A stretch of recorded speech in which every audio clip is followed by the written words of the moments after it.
This is a HeadGum podcast. This is All Fantasy Everything, the podcast where we fantasy draft anything and everything from the world of pop culture. On today's episode, we're drafting a diner.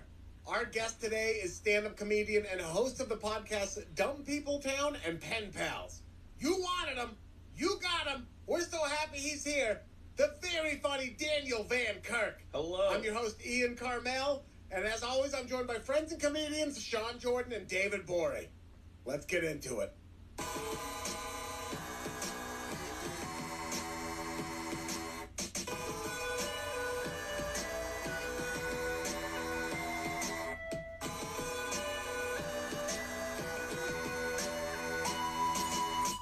Welcome to another brand new episode of All Fantasy Everything, the podcast where Sean is on one.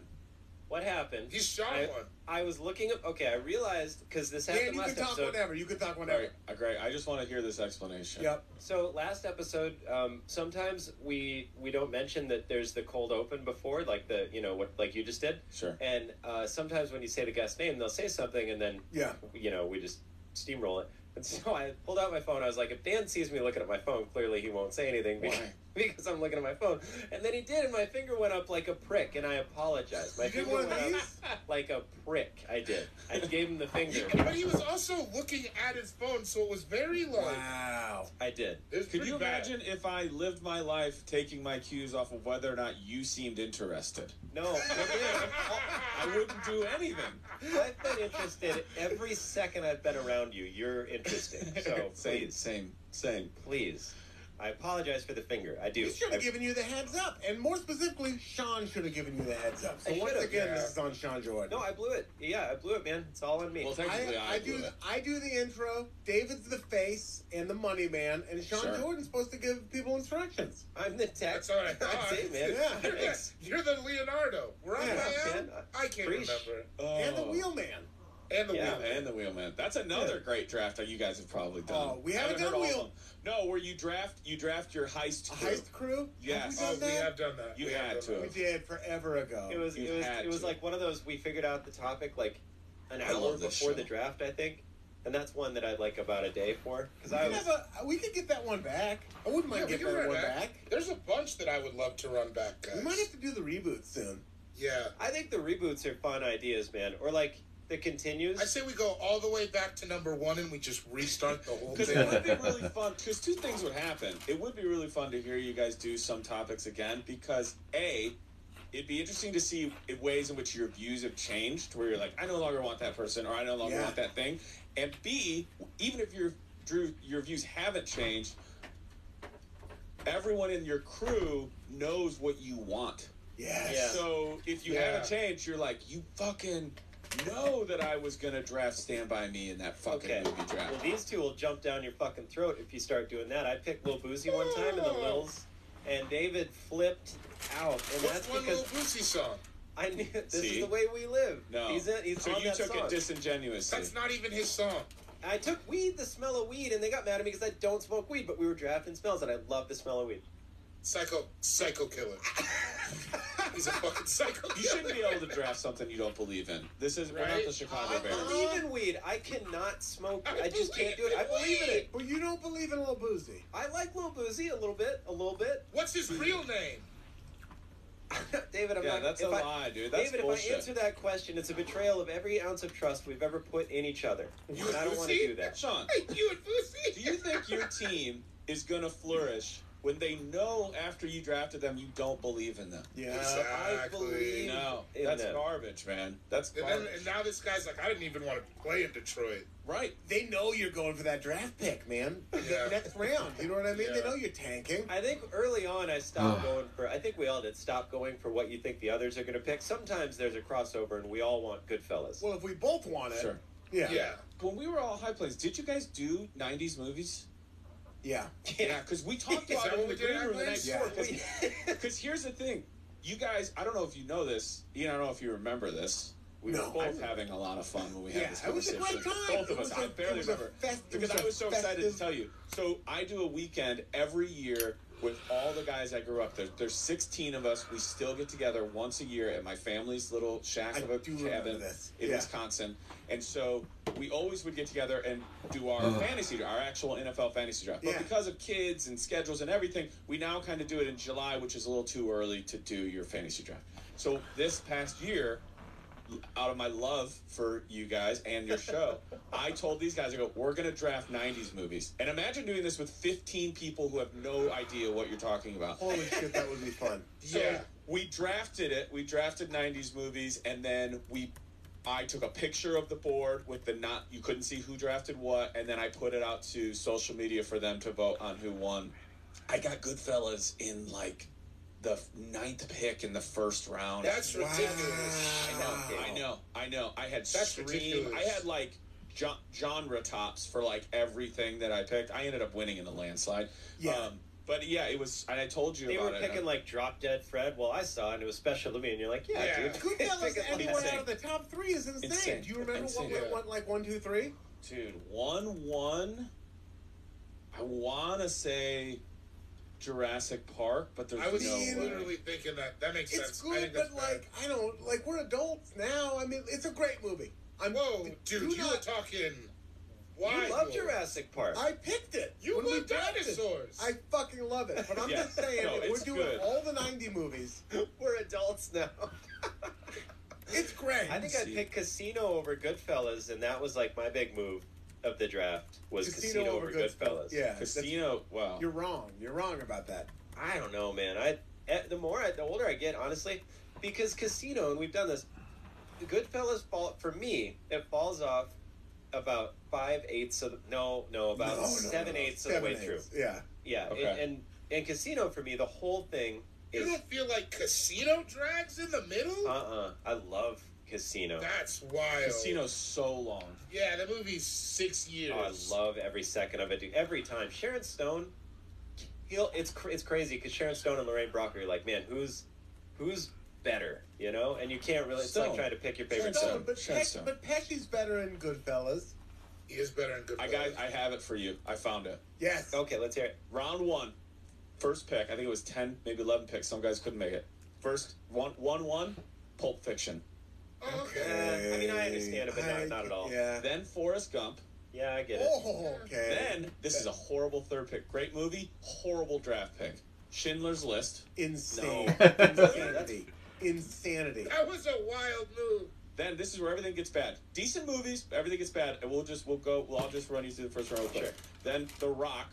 Great movie, not a first round pick. That's a third round pick. Yeah. Armageddon came out in the 90s. Bad Boys, another great movie. You could get that in the 4th. I prefer the sequel. Then this shouldn't even be on the board. I'm sorry. Dances with Wolves. Well, it's filmed in South Dakota. I don't know if you knew that, but so that makes it number 1 pick. I said what I said. Out of my heart, I would take this in the first round. It doesn't need to be there though.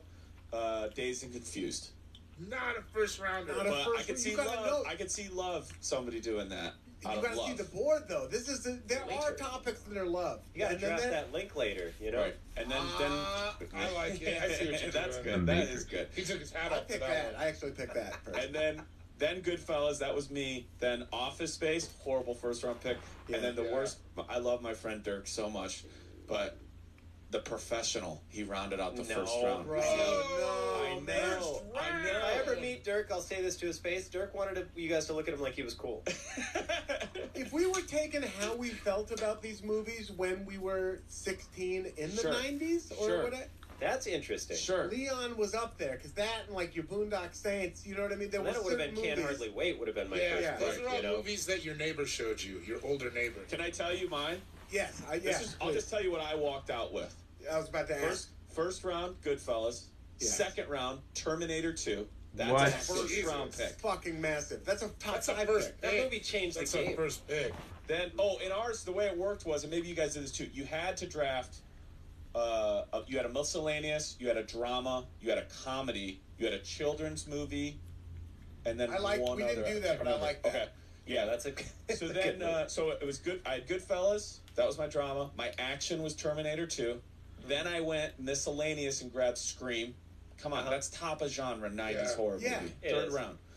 Then my family or children's movie in the 4th round, Beauty and the Beast. Are you kidding me? Holy shit. Yeah. And then fifth round, comedy. I got Wayne's World. No. See, I'm pretty sure I picked They Wayne's didn't World. know how to. They didn't. No, Adam did. They didn't know what was going to happen. They were. To be fair, David, you're correct. To be fair, they were introduced to this concept and had to do it within hours. They were the Arizona Cardinals. It was all. Yeah, but they know how a fantasy draft works. It's the same. It's true. Exact concept. They landed in the jungle, dude. This was a predator situation. They didn't know they were there. They didn't know they were there with Arnold. Here's what's crazy. The one guy tried to take Jurassic Park as a family movie, and we all vetoed it. If you got more than 2 vetoes, you couldn't take it. So he ended up taking a movie that I would have gotten in place of Beauty and the Beast, and that's Home Alone. So I almost walked out with Home Alone, Scream, Terminator 2, Goodfellas, and Wayne's World. That's a hangover day right there. Tricky Jurassic Park. Jurassic Park is a family movie. It is for everyone. It's got to be action. In that it has to be. Yeah. Sci-fi is what you're saying? Yeah, or miscellaneous. I'm saying action. I'm saying sci-fi. It is science fiction, but not Anyway, your love has reached a whole bunch of Midwestern guys in a cabin in Wisconsin. Shout out to them. Fuck it. That sounds great. I love that. My love was reaching a whole cabin full of dudes in Wisconsin from back in the day. Yeah. I grew up in South Dakota. It's a quick little drive. That man whose love is reaching a cabin full of folks in Wisconsin, dudes in Wisconsin, is Sean Jordan. Sean S. Jordan on Twitter. Sean Cougar Melon Jordan on Instagram. Bro. This comes out February 24th. Where can people see you after that? Take your ass to Boss's Chicken and Pizza, also a comedy club in Sioux Falls, South Dakota, actually in Tea, South Dakota, just a stone's throw away from Sioux Falls. And watch me do stand-up we'll see what the crowd's like in Tea. But what's the name of this place again? How do you spell it? Boss's. So it's Boss's Comedy Club, but it's a chicken and pizza spot. It's really good. I don't know if those go together like that. We're going to make them go together. And zingers. You know, some buffalo zings. That's what you're going to get if you come see me. What's a zing? What kind of zingers? No, like a zinger, like a laugh, you know, like a buffalo zing. Okay. It's way funnier than you guys are, any of you are giving credit for. Am I stroking out? Buffalo zing. Nothing. I was saying they have buffalo wings. Okay. Zingers. Buffalo I zing. thought it was a dish. I thought it was Buffalo a South Dakota dish. Like, if you don't like that, then go to Denver the next day on the 26th to the Buck Theater, about 8 bells. I'll be doing the growler. A lot and of they'll be serving buffalo zingers. Art gets to the world about 10 years before people are ready for it. So I would a lot of the worst are too. I wouldn't even worry about that buffalo zingers thing. I'm shaky, David. What are you talking about? Eat some food. Your sugar's low. No, I did eat some food. I had a whole bag of these Flamin' Hot Ranch. Oh my God, Dan, okay, you guys, please. Dan, what do you think about these? You're eating raccoon food. That is horrible. Dan, you're out of your mind. They're dank, dude. You're out of your mind. I'm sure they taste good, and if you gave me one, I'd be like, oh, it's pretty good. But that's enough. That tastes like, oh, I'm glad I tried it. I had a whole bag. Of course. I feel great. You can't live like that. I will try them. Don't get me wrong. You should try them. It's going to be the only food at my wedding, so yeah, you'll try them. You want to eat. That's pretty great. I'm bringing a briefcase charcuterie board, dude. I'm gonna briefcases, man. I'm bringing a vegetable briefcase. You jump over that, but you just created a multi-million-dollar business, and for that reason, I'm in. Yeah, let's get this Shark going. Tank, that briefcase charcuterie board. You just fold it open, it's ready to go? Dude! Hello, Shark. You sell those outside the Hollywood Bowl right before like a Jackson Brown concert? Some girl named Julie comes up to you and is like, how much for that? Like, you're in, dude. I'm charging Julie $200. Yeah, then Julia, she takes it back to Topanga. She tells all her friends, now you've got a trend on your hands. You're niche, baby. Now you're the new LuLaRoe. Your TikTok blows up. People just want to see you put the boards together in the briefcase. We're fucking going to the bank on this one. Hell yeah. That is a good idea. Briefcase a fun idea. Oh, it's portable. You open it up. Everybody's like, "Oh my god, you got preserves!" Like, attaché case full of charcuterie. Come on. Come on. You do different woods. A bead and handle for Julie. It's one of those ones that was right there. Yeah. Right. It was right there the whole time. For the man or woman on the go to a good time. Yep. Use it. I'm taking. Yeah, of course. You're in though, dude. You're in. You get percentage points on this. We're all getting percentage points on this.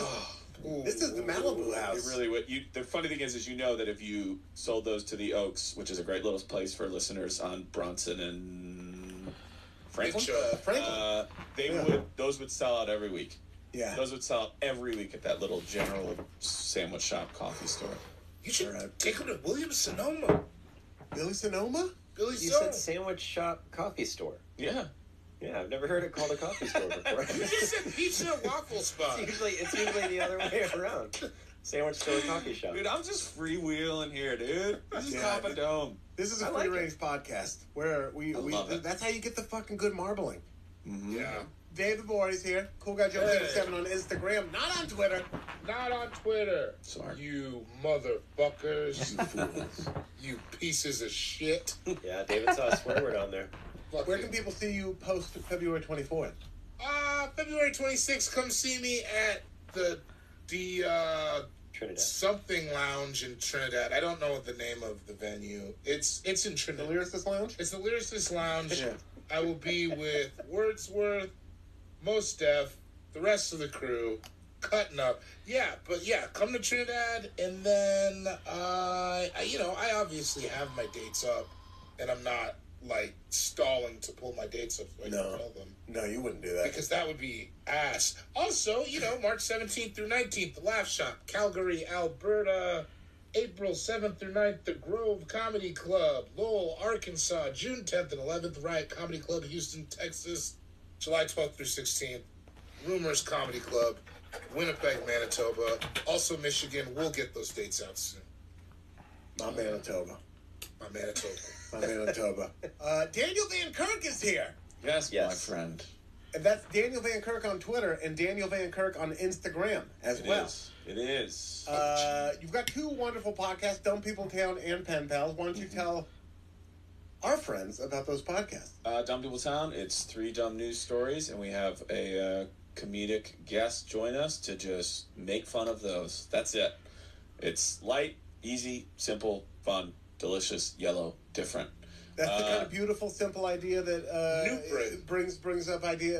It echoes the beautiful, rustic simplicity of a charcuterie briefcase. Oh, dude, I hope you aren't lying because it would He's not. We would make so much money. Yeah. It's not about the money, man. It's about changing the world. Well, yeah, but that's how we're going to do it, with the money. Yeah. Okay. Our world. And then Pen Pals, that's the jam, babies. That's me and Rory Scovel, and people send us letters about anything going on in their life, silly, lighthearted, sincere, heavy, fun, whatever they are, and then we read them back with ourselves, or sometimes a guest. Great guests like Andy Samberg, Will Ferrell, hopefully you guys in the future, Amy Mann. They call me the Andy Sandberg of Denver. You are.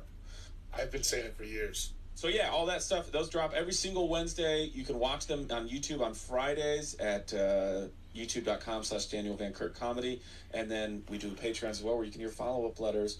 Pen Pals is really just a great time and a wonderful show, and I love it a lot.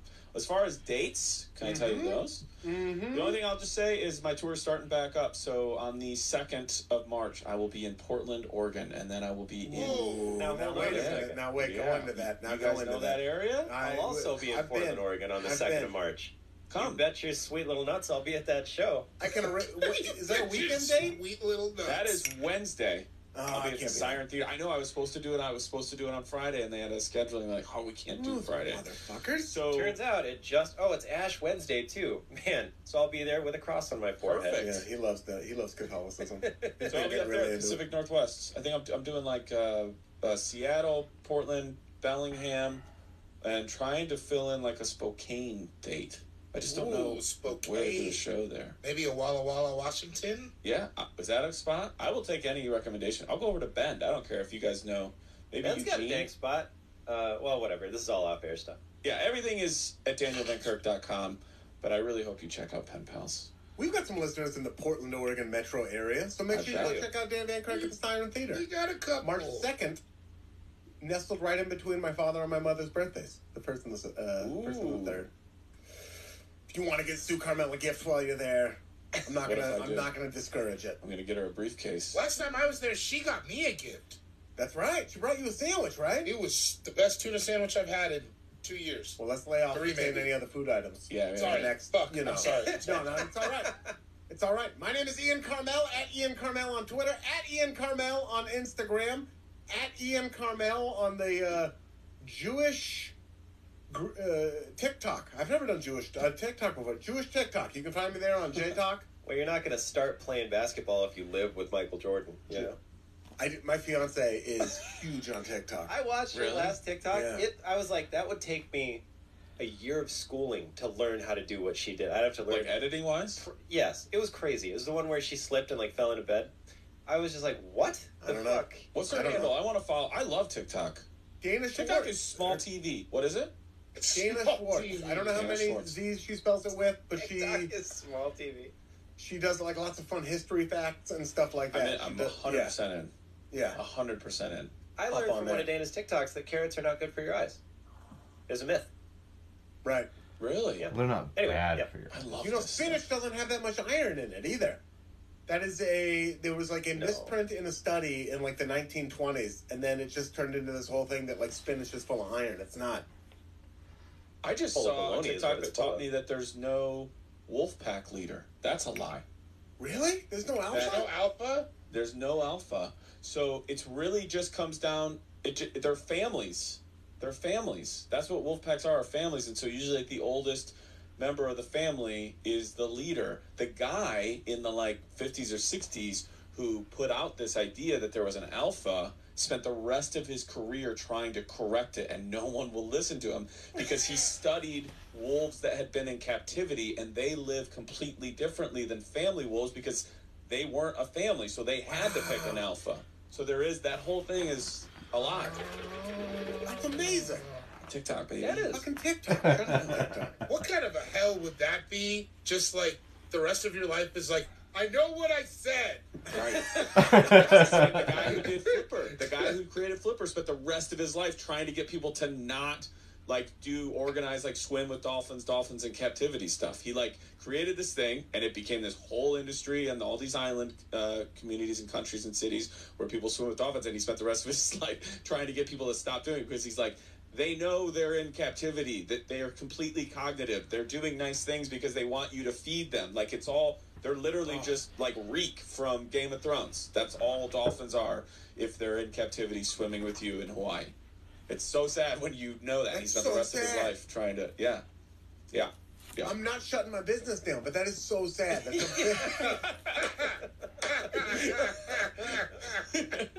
Tourism money, man. Tourism money. Where you can see me on the Late Late Show with James Corden, where I'm the cute little sidekick. Yeah, cute little sidekick, making little jokes. Watch Sex Unzipped on Netflix. Listen to All Fantasy Everything, and hopefully by now I will have announced on Twitter this new show I'm on, and the show I'm on, and I'll be able to talk about it more on here. Tease him, baby. That's it. Tease him. We'll see. Keep your eye on the sparrow. I don't know. My energy was strange there. I don't know why I did that. No, well, nobody heard what you said. No, your mic cut out. Oh, I said tease him, baby. Tease him.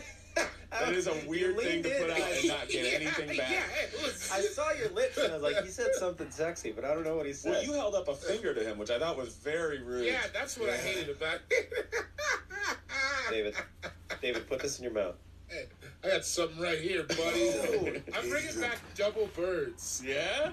Double bird? I'm bringing it back. What about that?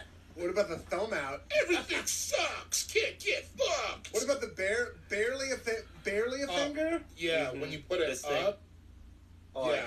It's It's too much hand. Too much hand. still This pissing is, me off. I like the old school. I like that Johnny Cash photo. Oh yeah. Ian, it just hit me. I've been meaning to tell you this is the last time I get to hang out with you. Has anyone told you that with your wonderful health transformation, you look like Don Fry from the old UFC prime fighting days? This is a compliment. Like Don This is Fry. a compliment. I gotta You know look who this Don up. Fry is? Oh shit! I remember this dude. You look a lot Thank you. like Don Fry. Thank you so much. Sean, right? Yeah. Oh man. Oh, yeah. My This dad used to guy. sit me down and make me watch that shit. Don Fry is pounded into my brain. That's abuse. Wow, I might have to get Rollick now. Look at that mustache. I might have to start putting it back on, dude, but like in a muscular way. And I mean that in a gorgeous, I hope you take it in the gorgeous way. I take it in that way. I kind of, thank you very much. I've gotten Tom Selleck, which I feel like is a little bit aspirational. Of course, yeah. I feel it's a little bit aspirational But wonderful, for me. but wonderful. But this dude, I could be this dude. That is a handsome cage fighter. Very. The days of those first UFCs are so wild to think about because it wasn't really taught yet. It was just these dudes who wanted to fight. Yeah, it was like a lot of. I missed it. It was like a lot of fat dudes, like dudes who were just like clearly a bar, like just worked in a bar. They'd have like a 7-foot tall guy in there fighting a bouncer. It'd be weird. Yes. Those are weird. Guys, That's I'm so in this. I didn't mean to turn this into a plug, but the reason I knew that is I'm writing on a MST3K type show for UFC Fight Pass. Oh, the Sklars are hosting. The Sklars are bringing back cheap seats for UFC fights, and so I'm writing on it with them, and we're just going back and looking at all these old fights. In UFC 1, there's a boxer who fights with one glove. He has one boxing glove on, trying to also fight like Royce Gracie, which that's insane. What is the reasoning for that? One to grapple with? One for loving, one for gloving. You look at Royce Gracie and Ken Shamrock, and you're just like, what the fuck are those two gonna do when they fight? That fight was like 45 minutes or some shit, and Royce Gracie eventually tapped him out, but he got his ass kicked. And that was like where the whole rule came from. My dad was he made me watch that, no joke, 20 times. Made me, and I was like, Dad, this Don Fry thing's gonna end up with me being in a cowboy hat. Yeah, man. Pride, I think it's Pride 22, Don Fry versus Yokozuna, and he's this like 7-foot tall like Japanese guy with bleach blonde hair, and Don Fry just comes out and rapid punches him for 2 minutes straight. It is wild watching. Yoshihiro, right? Yoshihiro, that's what it is. Sorry, apologies for getting it wrong. I don't like that. That dude gets hit so many times. I don't like it and just is standing there, and you're like, oh my god, that's unnerving. It's crazy to think that somebody could get hit that many times. But when you think about it being Ian, you're like, yeah, Ian, get his ass. It's awesome. Yeah, I mean, that would be cool. I bet Don Fry had some sex with some hot ladies with some high jeans in the early 90s. Oh, for sure. And bangs. Jeans. And bangs. Yeah. Woo.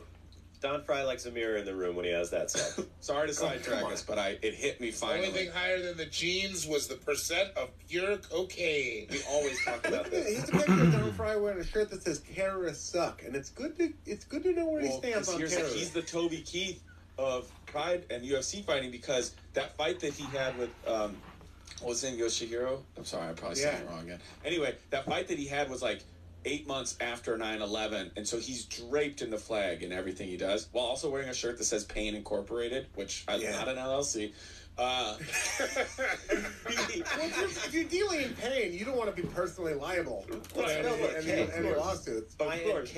So yeah, he was very Toby Keith in it after 9/11, as so many people were. But sure. Don Fry, baby. AFE right after 9/11 was very patriotic for a couple of years. Our podcast. You guys drafted other things that have fallen, and it was sad, but it was cathartic. We drafted colors that won't run, and it was the shortest draft we've ever done. That's fucking gold. Which didn't get drafted. There's only 2 colors. It was red, white, and then blue. Sure. Yeah, red, white. Pink, which turns out to be pink.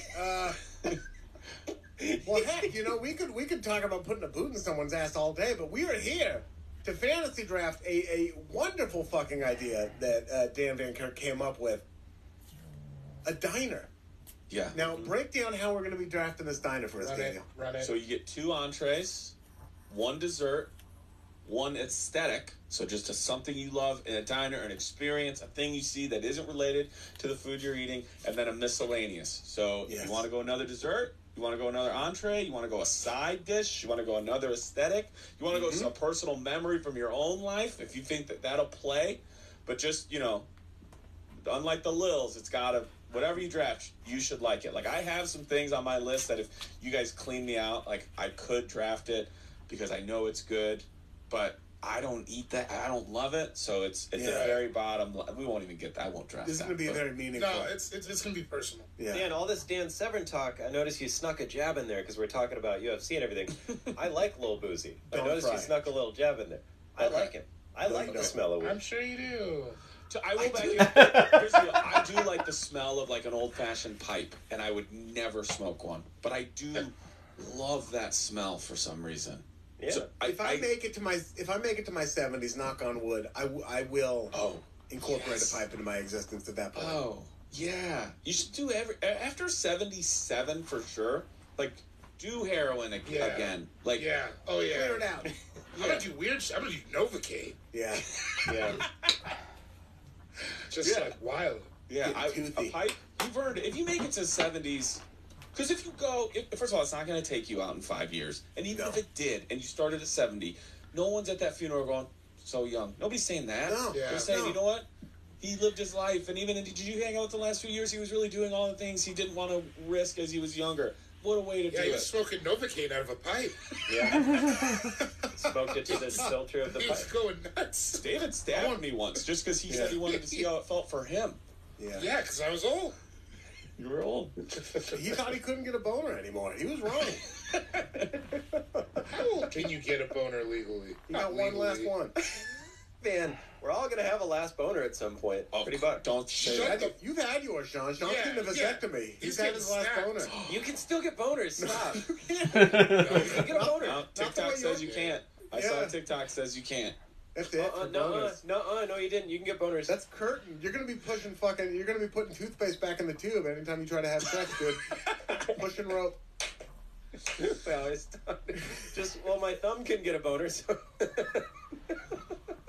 It'll be a splint, dude. Yeah, you need to Just split. duct tape a popsicle stick to it. No one's gonna be able to tell. It'll be fine. That's so funny. So I couldn't believe you guys hadn't done a diner draft. I absolutely love diners. It is a big part of who I am as a person.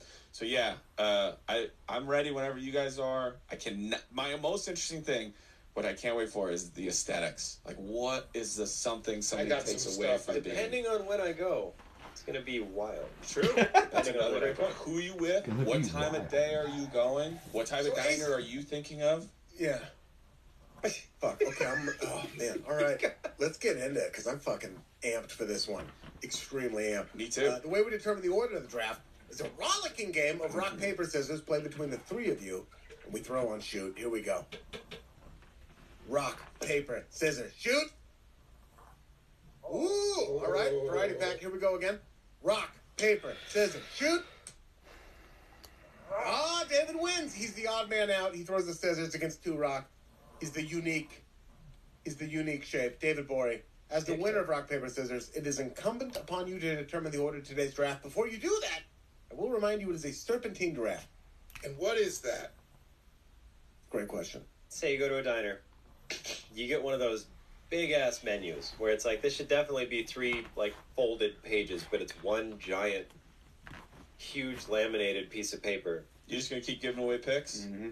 So you start at the top and you scan from left to right and you get all the way across.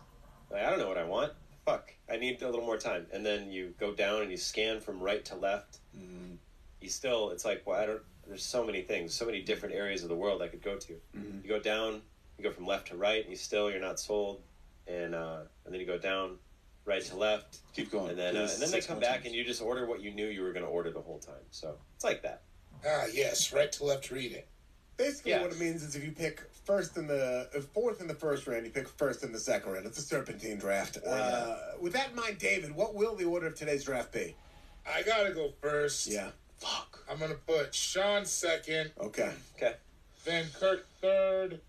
Ian hot corner. Hot corner. Got me in the hot corner there. Fourth pick's good. Fourth pick's a good pick. I love the fourth pick. It is. I wanted a corner in this. Give me that. Like that, dude. Putting together fucking feelings. I'm putting together fucking memories and dreams at the hot corner, dude. I know, a corner really would have helped me. Well, Can I ask you, do all three of you feel like you clearly have a 1-1? Or is there a few you could take? Is there a runaway 1-1? I have a 1-1 for me. This one's tricky because it's like 4 different areas or 3 different areas. Yeah, so I it's have my like 1-1, yeah. Okay. I got a 1-1. I'm starting with an entree. Ooh. Yeah. I mean, you can say that because we're about to find out what it is. Yeah, I won't tell you what my 1-1 is, but we will get to that 1-1 right after this short break. This episode of All Fantasy Everything is brought to you by Yellowbird. Now, Yellowbird started as a homegrown hot sauce available at Austin farmers markets and today has accumulated over 10,000 5-star reviews online Homegrown in Austin, Texas, Yellowbird Classic hot sauces include 5 different flavors that are packed with farm-fresh ingredients and 0 artificial additives, made daily and packaged in their squeeze bottle technology so you can control the exact amount of fiery flavor with every single bite. And my favorite, I gotta say, is Ghost. You don't need a ton of it. They have so many flavors that you can choose from. They're the best. Jalapeno, serrano, sriracha, habanero. They're non-GMO, vegan, and gluten-free. So give it a shot, please. Go get it. You're gonna love it. Find your fiery flavor at yellowbirdfoods.com and use the promo code ALLFANTASY for 20% off your next order. Go on, get lost in the sauce. We're out there, we're making new memories, and I promise you, with Paint Your Life, you will have a memory that will last forever. We just bought a house, the Queen and I, and we have the portrait that we got from Paint Your Life. It is the very first thing you see when you walk in our door. It is our daughter in a burrito swaddle, and is it an oil painting of her, and it is the best thing. And we have Paint Your Life to thank for that. With Paint Your Life, you get a professional hand-painted portrait created from any photo at a truly affordable price.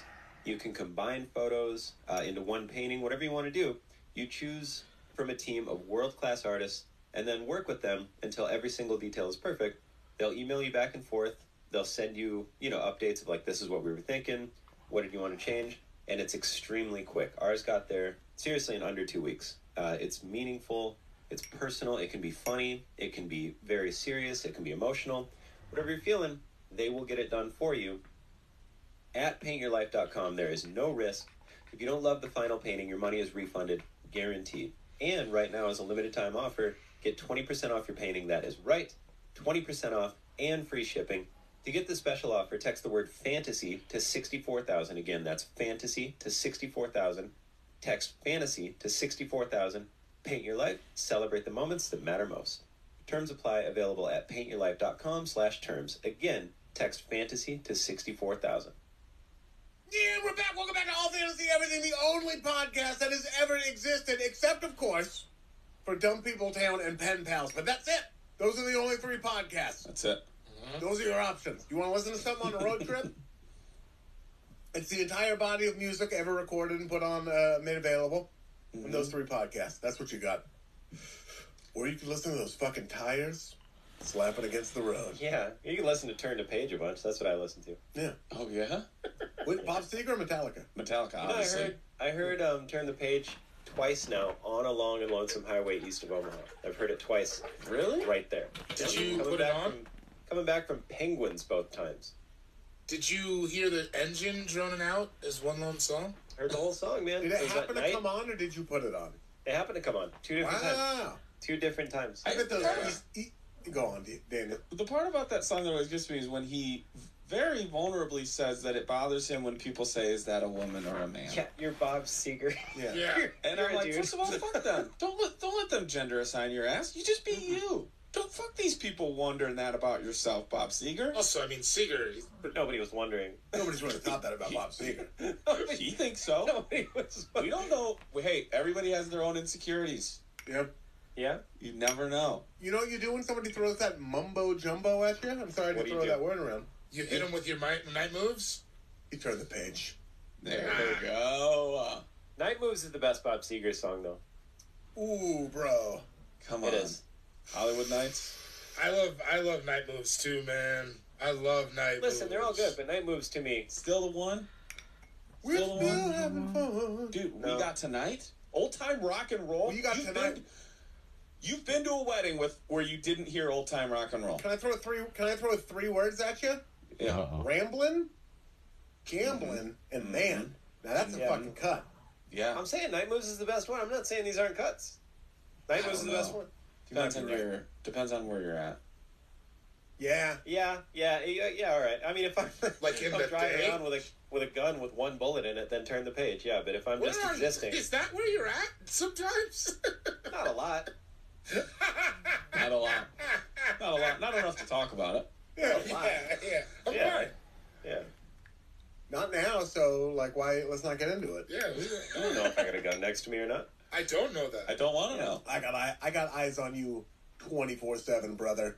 All right? It makes me feel safe. I appreciate it. That's Don Fry. That's Don Fry talking right there. I got eyes eyes on you 24/7, brother. I don't know. I heard this place is kind of sketchy to go in. You don't worry about that. Yeah. You don't worry about that. We're going in this diner. Speaking of diners, David Boy, time for your first pick, brother. It was the first thing in my brain. Mm-hmm. It was the first entree that came in my mind. Mm-hmm. It's probably 60% of the meals I've ever had at diners. Okay. I'm going with the patty melt. Woo, fuck you! Yeah. God Nice damn pick. it! Not where I would have God gone. damn it! Nice pick. Can I also say I feel like entrees are very deep. Entrees are very obviously Entrees it's a are deep. diner. Oh, yeah, I just... It's deep. It's deep, but it's not that wide. It's not that wide. It's Right. not that wide. Yeah. It really isn't. Patty Stuff melt. that you're like going to. Yeah. Trusty Rusty. I love it. That wasn't my number one entree, but it was. I was thinking I could have it be my number two, and really run a fucking Jordan Pippen out there. Yeah. 100%. When 100%. you out get there. a good Yeah. patty melt, like a Oh. good patty melt, It's insane. and you order it, and someone else at the table thought about it, and you can see them looking at your patty melt, and you're like, I "Should've done it, man." love patty melt Just want envy. I love it. Oh, I should have got that. You should have. You sit But there with shoulda. your. You food. didn't, you coward. You got that redacted that you could get anywhere. Yeah. How's that redacted taste? Yeah. Yeah, me having this patty melt's a real mind goblin, isn't it? And then you look and you go, you know what? Hey, if you want some, I'm sure they'll let you order one. And then Yeah. they're mad. Then they're Yeah. mad at you. Yeah, We'll wait. It's a good pick. You said having that patty melt's a real what, David? it's a real mind goblin. It's good, man. It's You know good. about my This is the worst day of my whole life. That bit. David's been trying. Fucking bit. 2 episodes ago, but yesterday in calendar Sure. term, Yeah. David and all of us discovered Mind Goblin, What which do you is mean? it's like a D's nuts. And We were David's just trying to get you to fall for it, Dan. I think that's what we were all doing. that's exactly what happened. David's been trying to Mind Goblin people for the last 24 hours, and I tried to do it just to a room of people. And he's going over, dude. No one's giving you what's a mind goblin? No. I tried. I got some plans for tonight. We got tonight. There it is. Tomorrow. No one gonna tell Dan what a mind goblin is? Mind Goblin my nuts? Perfect. It's perfect. Perfect. It really It is. It is. I would like to know the feeling. It's like it's like a Bentley, you know what I mean? Where it's like all these pieces. I don't know what you mean. It's like a I'm not bespoke. hearing All these Yep. fucking Honda. all these pieces come again. You know what I mean? Yeah. Craftsmanship. There's a reason Yep. why it's so expensive. It's because somebody put a lot of time into it. Well, the great thing about it too is the gear change you get to do when you like probably go fucking mind goblin. They're like, what? You're like, Yeah. what's that? And you go, mind goblin is nuts. Like that change is what makes it. Yeah. I bet you, if I can hit it, I think it can be epic. Because it's like, you guys know the best D's Nuts is the Brent Weinbach one, right? No, the best D's nuts is on the Chronic. No, the best D's Nuts ever is the Brent You know Weinbach Weinbach one. one? Is that the one at What the is end of the it? Russian alphabet? No, he's doing like morning TV, like press or whatever, and he pulled it, and he sang it. And he goes, D's Nuts. I'll send it to you guys. Send eventually. that, yeah. It's the best D's Nuts I've ever seen. Oh, I Shout love it, bro, that. Mr. Weinbach. Patty melt. A patty melt.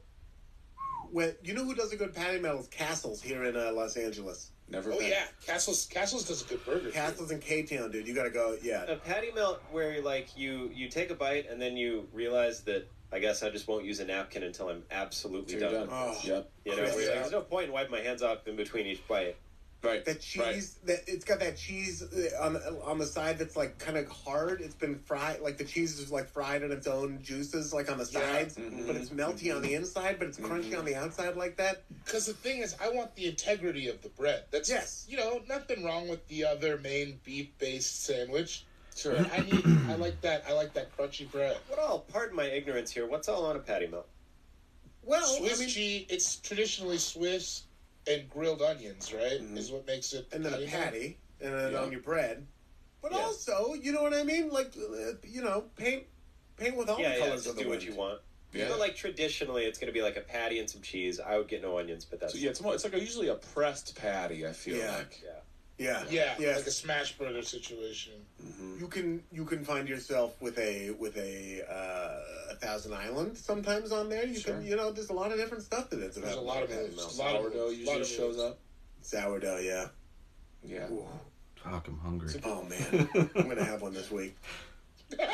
God knows. I mean, it's really a diner go-to for me. Patricia Meltowitz, your first entree, your first pick. Sean Jordan. My first pick, I'm also going to go with an entree. This is, if I'm feeling like I don't need to do much after the diner, like you should, then I get this. It's very heavy, but I really don't pass it up. Is chicken fried steak. Fuck! Ooh. Yeah. I mean, you're getting picked apart. Come on! So I've never seen you eat a chicken fried steak. I've never seen it either. I've David, never seen you it. went to Scavone's, and David, you watched me eat a chicken fried steak. I've never seen it. 2 weeks before we went pandemic, you were here, David. You watched me eat a chicken fried steak at Scavone's. Don't you think deny I remember 2 weeks before pandemic? You don't remember going to Scavone's with me? It's That was called 6 years ago. Oh, the breakfast in Portland. And then we hung out with Ballers that night. I'm Yes. supposed to officiate His your name wedding is now? Kassan Teagues. I'm supposed to stand there and join you in a holy matrimony after you do this to me? Yeah, Laura and I are going to slap each other. You just saw me lose Patty Melt. But I am thinking about it. He's right. I did see him eat a big ass. I love it, big man. ass. It was a big ass. We got mimosas too. They don't make small ones. Love it. Well, that's weird. That's love weird that. getting I a love mimosa with the chicken fried steak. You're eating on both sides of the aisle, dude. Wow. Ian, was that your 1-1? No, I did because I didn't have to perform that night. Yeah, we did. That was my 1-1. Yeah, mine was, well, whatever. It wasn't Patty Melt. I might have to go on a walk. Wait, you switched off your 1-1 to take Ian's? No, David, so I can't, without going too into detail, Okay. David's was too close to my 1-1. Yeah, okay. To where I would have looked weird. You don't want to and, double tap the same area that close in the draft. I get you. Yeah. Chicken fried steak was. There were 3 that were right at the top where I was like, any one of these, and I did pick. This is gonna sound wild. One of the best chicken fried steaks I've ever had. The diner inside the old Hard Rock Casino in Vegas, which is now a Virgin Hotel. They had a 24-hour diner there called Lucky's. Great diner. And their chicken fried steak, and me and multiple people have said it was one of the best ones they ever had. Surprising. Wow. But is it still there? So good. Or is it gone now? No, gone. Oh. Yeah. I know we've talked about it on this before because I didn't know what a chicken fried steak was really. And I still don't necessarily 100% know it's chicken. Why is it called steak? It's not chicken! It's steak. It's not chicken! Come on, let's sound it out. Sound it. I can feel it in my mouth right now. I can feel it in my fucking molar. My tongue. You think it's chicken? If I'm willing to give you a bite, then yeah, you'll feel it in your mouth. That's fine. But it's definitely right. It's right in front of me. I ordered it. It's a steak. Yeah. Chicken fried. How do they do They that? take a steak and they chicken fry it. Bread It's not and they complicated. fry it. This is a weird thing to have a conversation It's bread about. and then pan fried. All right. Yeah, they just you dip it and then you dip it in flour and then you put it in oil. It's just fried. There we go. I didn't need all the extra stuff. You could have just done that. It's not deep fried. It's a pan fried. Yeah, It's pan it's not fried, deep yeah. fried. Yeah, See how easy this is to answer? Now I know what I'm eating, so that's great. You never knew? No, I don't need to know it's dank, though. I know that I like it. Sean, I'm going to say this with love. You're a goddamn wild card. You wait till that last pick. Now that I've upset everybody, the last pick is just going to be insane. It's wild card. Last episode of AFP. I know my heart skips a beat when you say that shit. Because of chicken fried steak, we went out just like all the great empires. Well, what didn't happen? Overexpansion. Mm-hmm. Oh man, yeah. All right. I mean, I'll type it here. What are you going to do, man? Are you off of entree now? I don't know. I'm at sea. I don't know what I'm going to do now. I'm fuck. I can't see the shore. And my compass is broke. Did you know I was gearing up for that? When you said it's a little too big, I had one or two things in mind. Yeah, I did too. I was afraid it was mine. I'm still afraid you're I'm not going to order my own dick, so yeah, it had to be this. There we go. Chicken fried steak. Can I get the popsicle stick on the side, though? I got an 8-month-old daughter, and I just said that. It's okay. Don't change. They need to change, not you. They're the one growing. You stay the same. Yeah. I love that. All right. Daniel Van Kirk, it's time for your first pick. Okay. I think... I kind of don't want to go entree here because I think I would at least be able to get in the second round, but I've been scared in these first two picks. For me, if I'm at a diner and I'm there with Rosemary Van Kirk and I want to draft, that's my grandma, and I want to draft, I just want to, this is the offensive lineman of diners to me. When you roll in and you pick this, I'll tell you right now, we're not going breakfast, so Ian, if that's where you're at, you're going to be safe.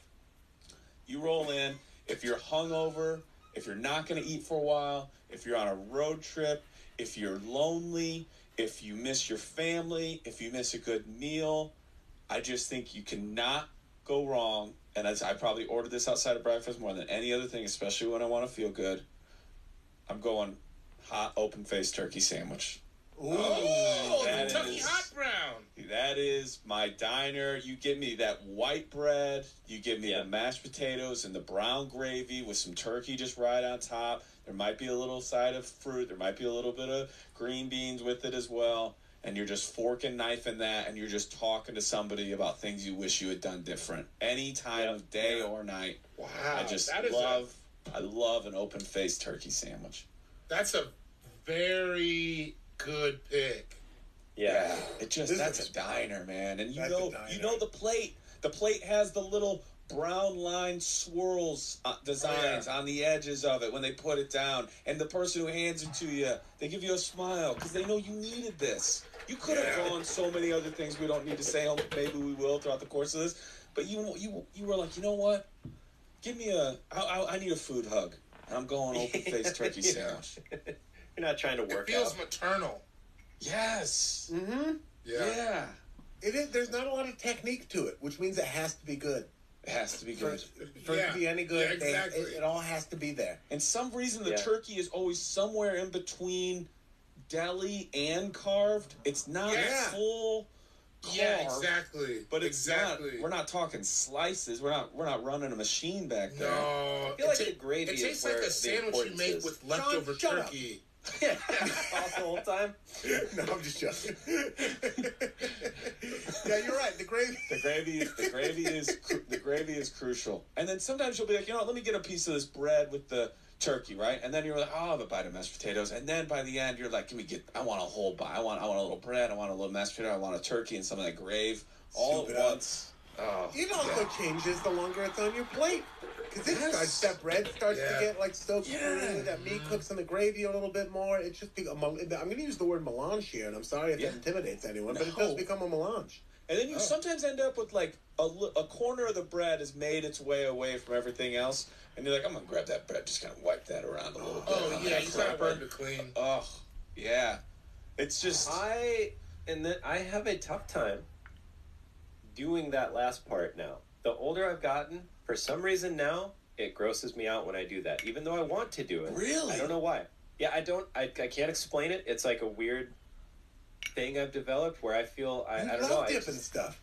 I do. And when the bread gets too soggy, there's this thing that it's like it just feels gross to me, and but I want to do that. Oh, you mean when the bread gets soaked through? I think Daniel's talking about when the bread stays.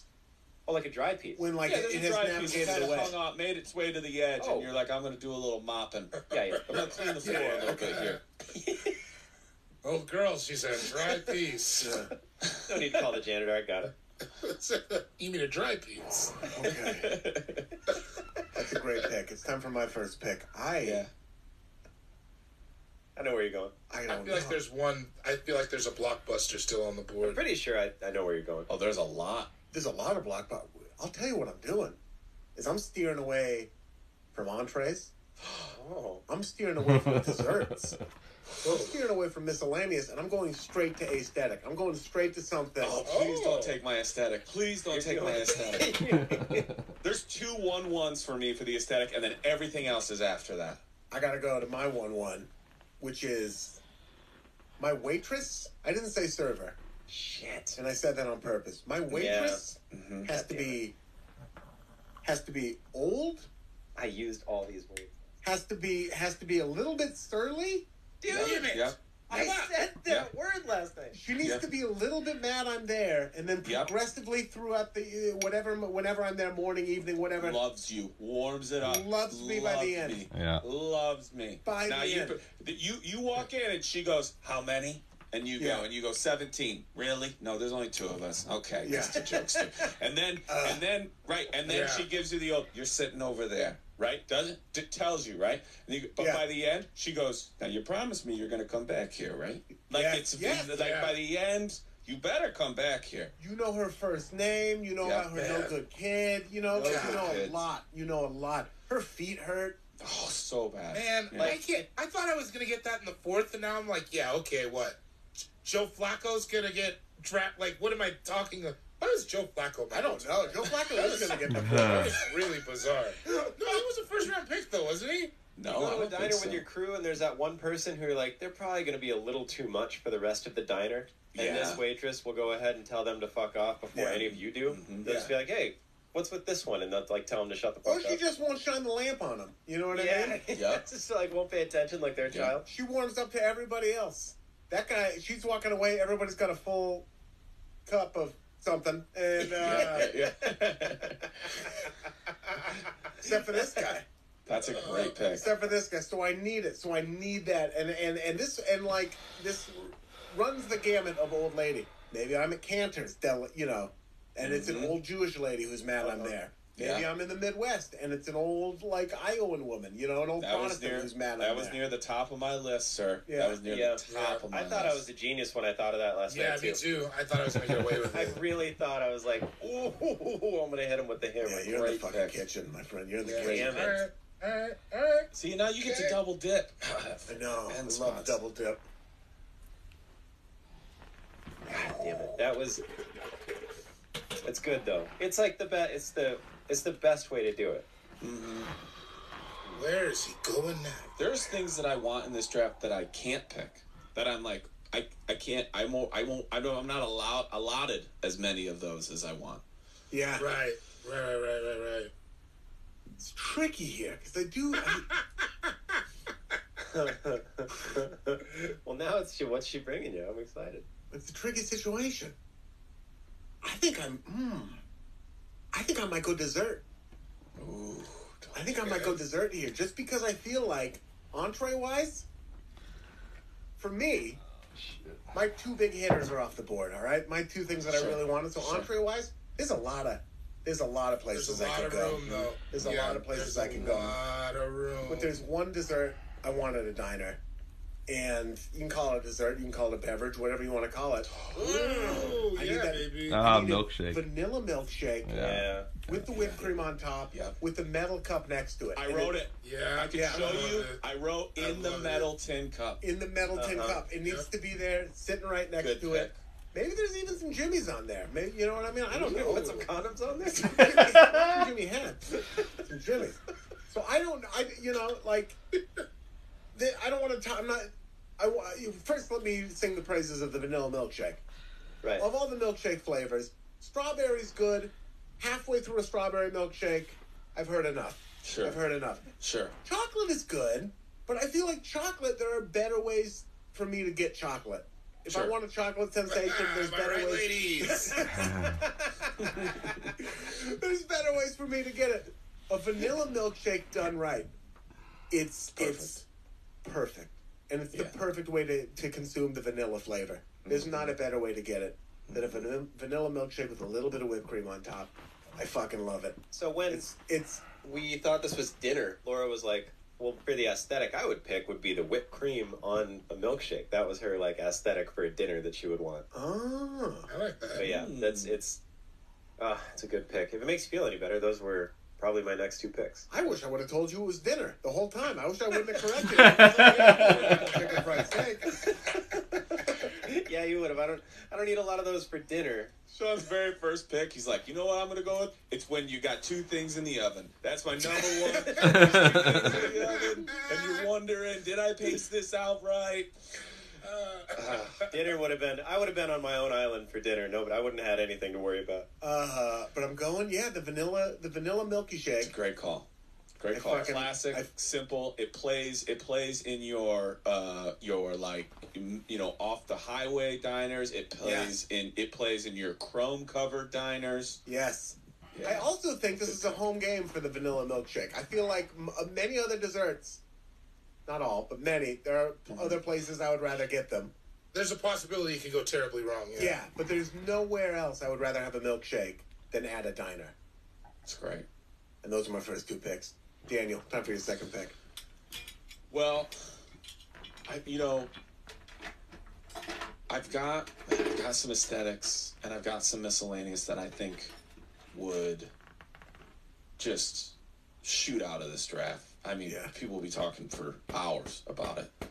But I kind of want to close out my entree because I have an opportunity here. I think I have I wouldn't call an open-faced turkey a 1-1 across the board for every person. I think I sold it right. I think that it is definitely a top 3 order in terms of that time of food, late night, lunch, whatever. But I think what I'm going to go is entree again. I'm going to be done with those unless I go miscellaneous for a third.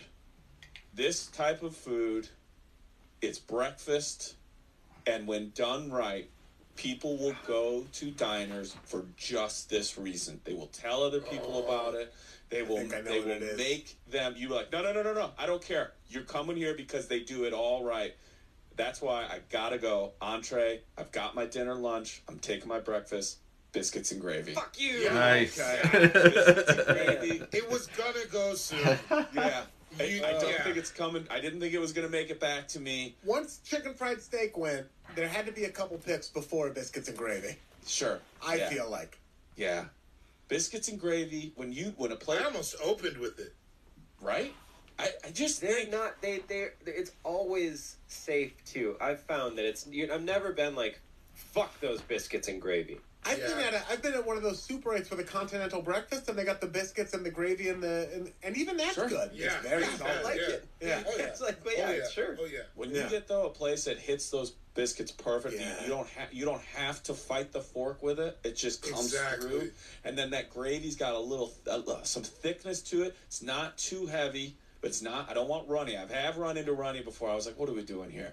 And then give me sausage in the gravy and a good amount of pepper too. I want it to bite just a little bit when I go into it. Yeah. Oh, a good biscuits and gravy, and it'll take care of whatever. Are you heartbroken or are you hungover? Whatever it is, biscuits and gravy. I put hot sauce on it for days. It's like it's red by the time it's done. Sure, and I don't want to say any of it, but there's so many other items that if you get one of those on the side or it comes with it as well, and you can pair some bites in with that stuff, I mean, come on. Also, there's so many places where they go, you order your main thing, which maybe we'll hit some more of those, and then they go, do you want toast or a side of biscuits and gravy? When they're throwing biscuits and gravies you on a little plate, and you're like, give me the fucking biscuits and gravy. So that's my second pick. Yeah, I'm here. Yeah. I'm here. Yeah, that's fucking rock solid. That really, Don't. Are we eating all these at the same time? I don't want to hear it from you. I know you don't. But you have to. Are you guys eating all these at once? Is this like we're getting this in a sitting? Not I'm not necessarily. drafting a You don't meal. necessarily need the both entrees at once. Okay. But I think we are crafting a feel here.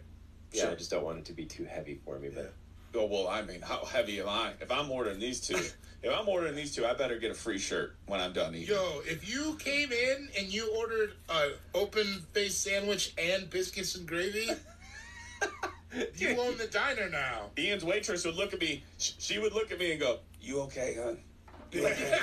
Exactly. She's not coming back, is she? Right. You want me to box one of those for you? I'll call the ambulance now. So it'll be here by the time you're done with those. Sure. Sean Jordan, time for your second pick. Second pick. You pirate. I used to. This is what was going to be my first, but it's just too close to David. But we've had a little breathing room now. Biscuits and gravy is off.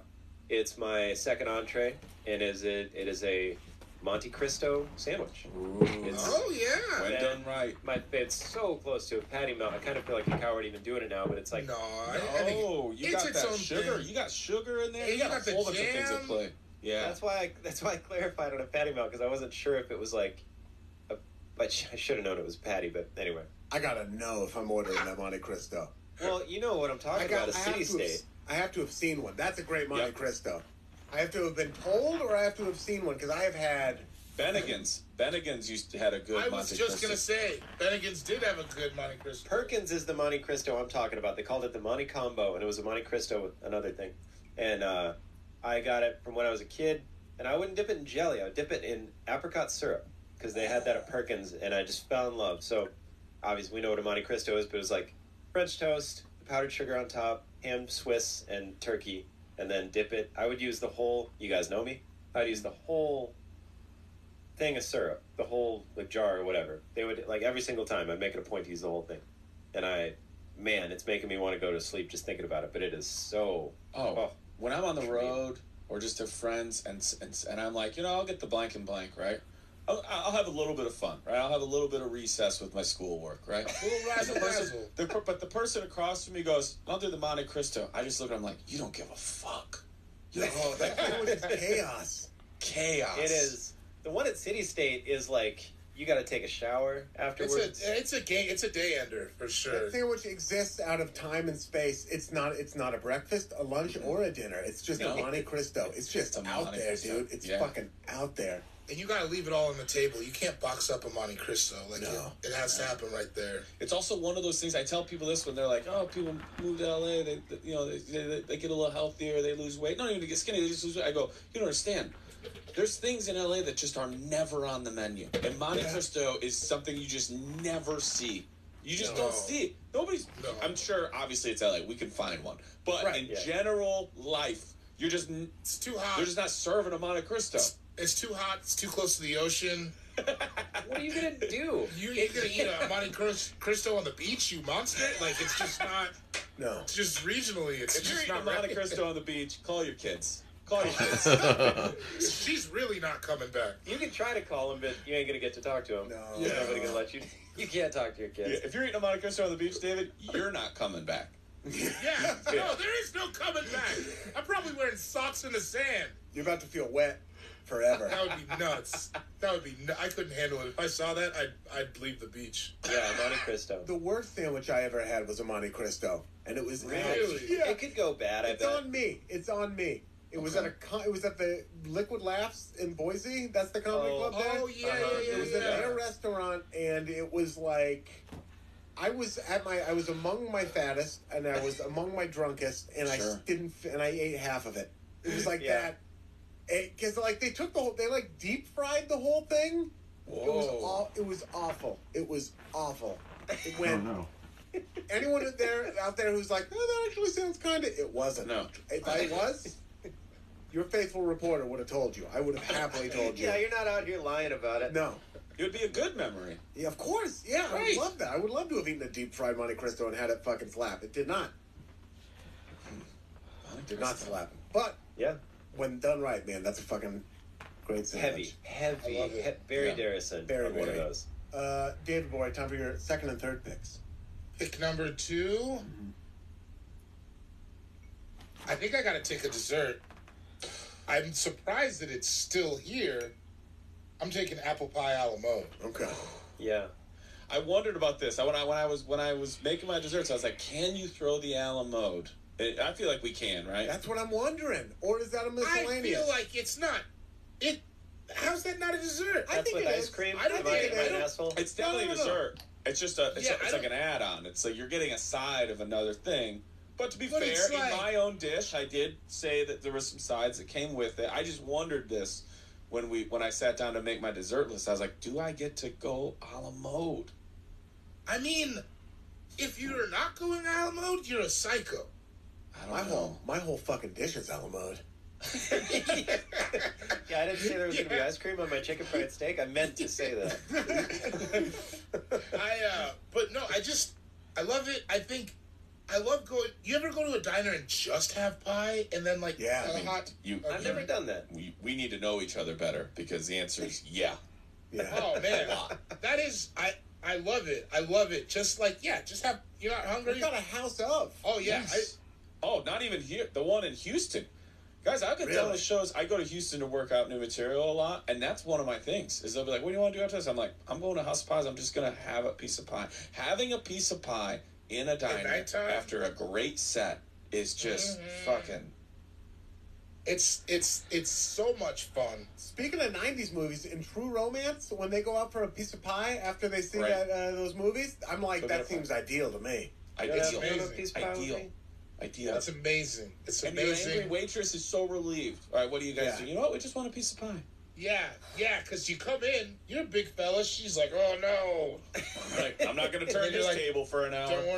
Don't worry. I just need you to open the glass, Mama. Yeah. I'll do the rest. When you walk in and you see him there? Yeah. A la mode, huh? A la mode. Apple pie a la mode. Solid pick. A la mode specifically, it's hot. It's got all the textures that I like. It's cool. Cinnamony. Okay, so apple pie a la mode. We need 2 aesthetic or 1 aesthetic? 1 aesthetic, 1 miscellaneous. 1 aesthetic and 1 miscellaneous. So you can have 2 aesthetic if you want. Yeah, you can have 3 entrees. You got 2 desserts. Oh. Entree Raj, dude. I love the thought. I love it. Because you mean it. You know, you're not about to just draft the smell of weed. Thank you. Don't you do this. Now I feel bad. Am going for an aesthetic. I think that this is mostly in New York and LA, but I've seen it other places around the country. Okay. I'm going... No idea what you're going to say. Signed photos of famous people on the walls. Oh, okay. I had it on my list. Yeah, I had it on my list. Yeah, I love it. I'm thinking of like, when I think of it, I think of like specifically like NoHo Diner. Have you guys ever been to North Hollywood Diner? Yeah. Like that's like the quintessential red booth, pictures everywhere to NoHo Diner. I love the French fries. David, I wrote headshots of local newscasters. Oh, that's good. Yeah. Yeah, that's everywhere. That's everywhere. Can I tell you, I did a gig in Humboldt one time. They asked me to sign a photo. Yes. What an honor. They had been at the show, but I didn't have any headshots because it's not 1974. I didn't have them in my briefcase. I might have gone to Kinko's and come back. I would have too. That would make me feel so honored if a place was like, can we put you up at a dry cleaner? Any place, but especially a diner. I would do I would get them. I still have my headshots. I'd be like, yes, I'll mail you one. It was pretty cool. It was, me and Ngayo Bila. Oh, yeah. Love Ngayo. Love Ngayo. Yeah. Because it's dinner and a show when you get the signed photos of famous people. It's fun. Sly Stallone ate these blanks. You know what's a good play? What's the, who's got the slippery shrimp in Chinatown? Oh, Chinese Jamal, dude. Yeah. He's full of slippery shrimp. Who's got the slippery shrimp in Chinatown? What a fucking ridiculous thing to say that was so I love tight. it. I love that I know what you're talking about. Because usually Yang Chow. Marissa's got a Yang Chow. Oh. Did we go to Yang Chow together? We all went together, right? I think we did. Marissa knew. Who's got the slippery shrimp in Chinatown? I do. So don't talk to me like that. That sounds like I Am Queens Boulevard. Yeah. That's like, It's covered in headshots, and it's so fun. I love it. I love it. Because you're like, in LA, New York, it's like, it is, you'll see some schmuck. You'll see some schmuck on the wall. And you'll also see President Clinton, oftentimes. Yeah, but like in Kansas City, it'll be like, whoa, weird. I didn't know Martine Gramatica ate here once. Oh, Willie Rofe? Yeah, Willie Rofe ate that. Yeah, dude.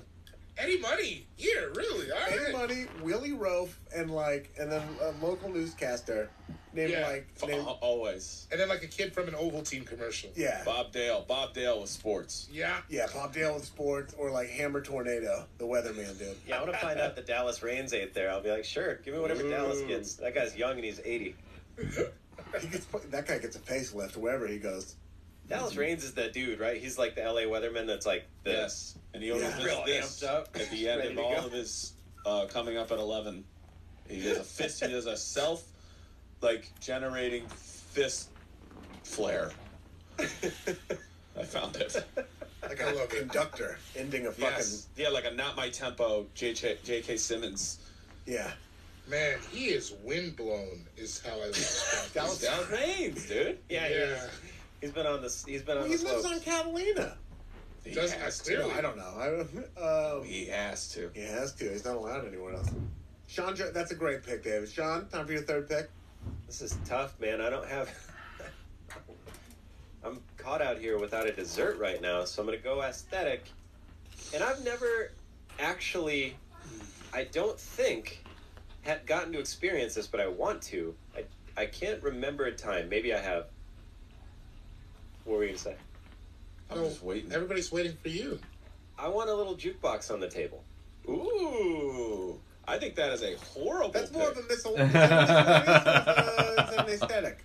I think that's an aesthetic. They're giving you your own thing. I think it's a bad pick, but You made that clear. I was aware, right, with the reaction. But why not? What's so bad about it? To me, that just doesn't. That's like some sort of Disney thing. That's like I've seen it before. I don't hate you for loving it. I'm not saying you're a wild Please person. don't hate me. No, By the way, Dan, he I don't also has want this never to used end. it. So this is pure conjecture. Oh, that's true. That's another reason it's a bad pick. So what you're saying is pure conjecture. You just like the idea of being at one where that happens? Kinda. I think it'd be fun, but I can't say 100% that I've never done that. I'm not sure. The diner in Sioux Falls might have music at the Here's table. my question. Does every table have different music then? That is what happens. Is that what happens? It's a little tinny, isn't it? Mm-hmm. Yeah. Well, yeah, they all. But does each table have if we all wanted to hear, "Turn the Page"? Could we all play it on our separate jukeboxes? I think We'll have if we all wanted to hear, "Turn the Page."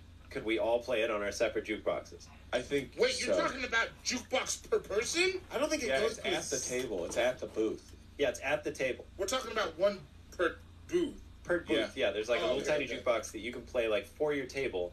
I just think the idea is fun. It is fun. Yeah, but it's I don't think it goes to a central. I don't think the whole restaurant then hears no. Turn the Page. Because I would be worried about the cacophony. I was at a Dairy Queen one time that had a jukebox at it, which I'd never seen before. And then somebody played Once Bitten, Twice Shy. It was just a weird thing to hear at a Dairy Queen in the middle of the day, because that's it's all about groupies and just a ridiculous song to hear at the Dairy Queen. Sure. It was funny, but anyway. Yeah, just a little jukebox at each booth. Little jukebox. That's that counts for aesthetic, It is right? cute. Anybody you've done it or not, I got no hate for you romancing Well, hate's something. a strong word. I don't know. You know what? could Well, do anything in are the we world doing a that would make strong me draft, or what are you doing here? We're just making friends? My first pick ruffled some feathers, I'll tell you that. For the right it's okay. reasons. Yeah, you came in hot. Yeah. Don't feel bad about that. Don't apologize for competing. Can I go? Yeah, you can go. I'm going to go aesthetic. Mm-hmm. And I can't say I've done it every time, but if it's the option and it also gets me where I want to be fast, I will take it. My aesthetic is when you sit at the bar across from the order window and you're just watching food come up. I need more eggs. I need more eggs. On my list. Hey, I forgot. My list, yeah. Hey, I forgot blank, and I need 2 more blanks. Yeah. I need 2 blanks. Come on, you already told you. And you're watching some relationships be made. You're watching other relationships fall apart. You know, and then they come over and. I hope this doesn't. Well, I don't want to say. They come over, they get maybe a big scoop of something that people like to put on other things, and it's way more than you would ever need. And this person, and then there's like a 14-year-old kid whose uncle owns the place, and they're like, all I need you to do is fill the syrups. Can you feel the fucking syrups, Derek? Can you feel the... Yeah. And Derek's over there just doing his best. He wants to quit so bad. You see him pocketing, cereal that he's fucking eating. Marry the ketchups. Yeah. Yes. Marry... Like, you see how everything... There's a specifically...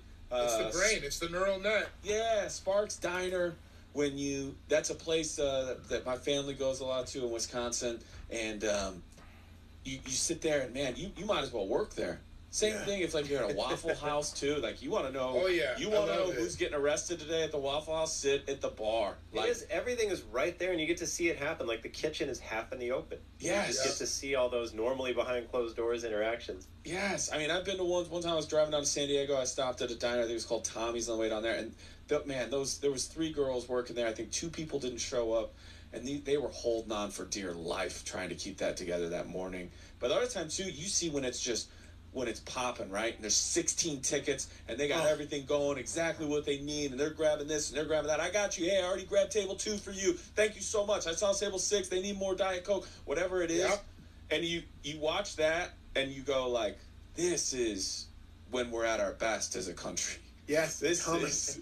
Yes, we're all working together, and everybody's just having a good meal. Yeah. So I love my aesthetic, sitting at the bar right across from the order window. Great pick. I love it. Thank you. I fucking love it. Time for my 3rd and 4th picks. Mm-hmm. As it is a serpentine draft. It is. I'm good. This is my miscellaneous. I feel like I'm going to take it. I know. Just so you're all aware, I'm getting this. And David, it may not bother you as much, but this is mine now. Coffee. Oh, yeah. It's great.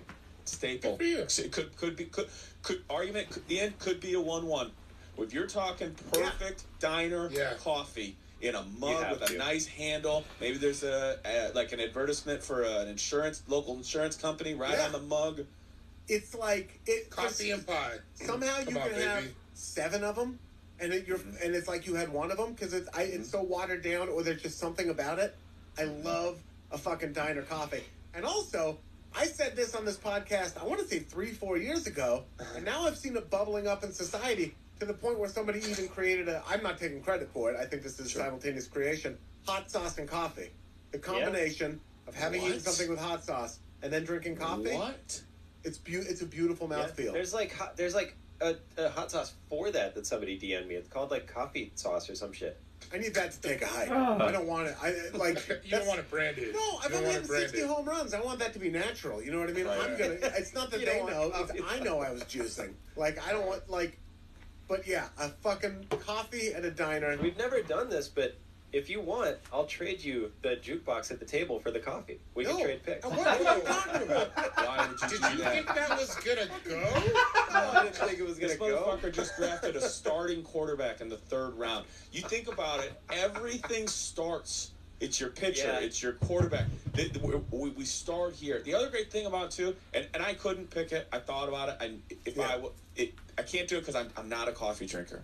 So I'm not going to roll in here and pick a staple that I don't back up. But I will say what I love about it is coffee will go with every single person in that diner, right? Mm-hmm. You get the people who are like, hey, we haven't talked in like 6 months, and I know things weren't good for you and they weren't good for me, but would you mind just going and getting a cup of coffee? And then you got that couple there. Then you got the guy, he's all by himself, right? And he's having a cup of coffee. And then you got the girl working on her college dissertation, and she's like, Gladys finally just set the pot down next to her. Like, yes.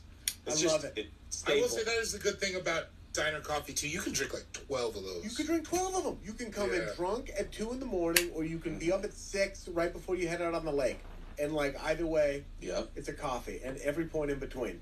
You're drinking a coffee. I love it. Little bowl. I love one little bowl with all the way the creamers just sort of naturally fit together like that. Mm-hmm.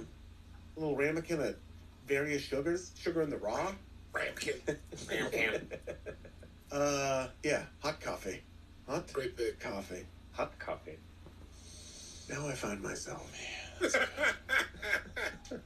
This is one of the more tense ones we've had in a while. This is. Yeah. This is. I love it. I'm tight right now. I am too. I'm very tight. I don't have a dessert. Milkshake was the only option for me. I don't know why. It's a stupid way to go in. I never do that, but I just you came in with one dessert. Not really, but it's like that. I don't know. I don't know why. I was like, I'll get it. Like, no one's ever picked a milkshake besides me. Well, to be fair, you were like, it's dinner. Who else is going to pick a milkshake at dinner? Yeah. You know, you were coming at from a whole different deal. You were thinking like, I'm making milkshakes in my house. Nobody's going to draft that. I'm coming in here now with if this place does this. Yeah. And this can take the lowest culture end of dinerdom and the highest culture. There's elevated versions of this. If a place does it, they're usually not fucking around. Okay. And I'm taking a corned beef hash. Ooh, yeah. Yeah. Great pick. I'm taking a corned beef hash, and this is if I have my druthers, it's a poached egg on top. Yeah, you gotta let that yolk run. Yeah, because it's got to get the egg mixed in, kind of thing. Yeah. I love it. Yeah, I love a corned beef hash. The That's chopped up potatoes, the fucking corned beef. It's salty. It's perfect. All of that. Hit it with the hot sauce. Having a sip of coffee. It's ideal for me. I love a fucking corned beef hash. That's a great pick. That is a great pick. Yeah. It's another done right. Everybody's jealous of you at the table. Right? Yeah. That is definitely like, I should have got the corned beef hash. I don't think I've ever had corned beef. Why'd I get the Oh, you should pick it then. Am I crazy? Sean, you should draft it then.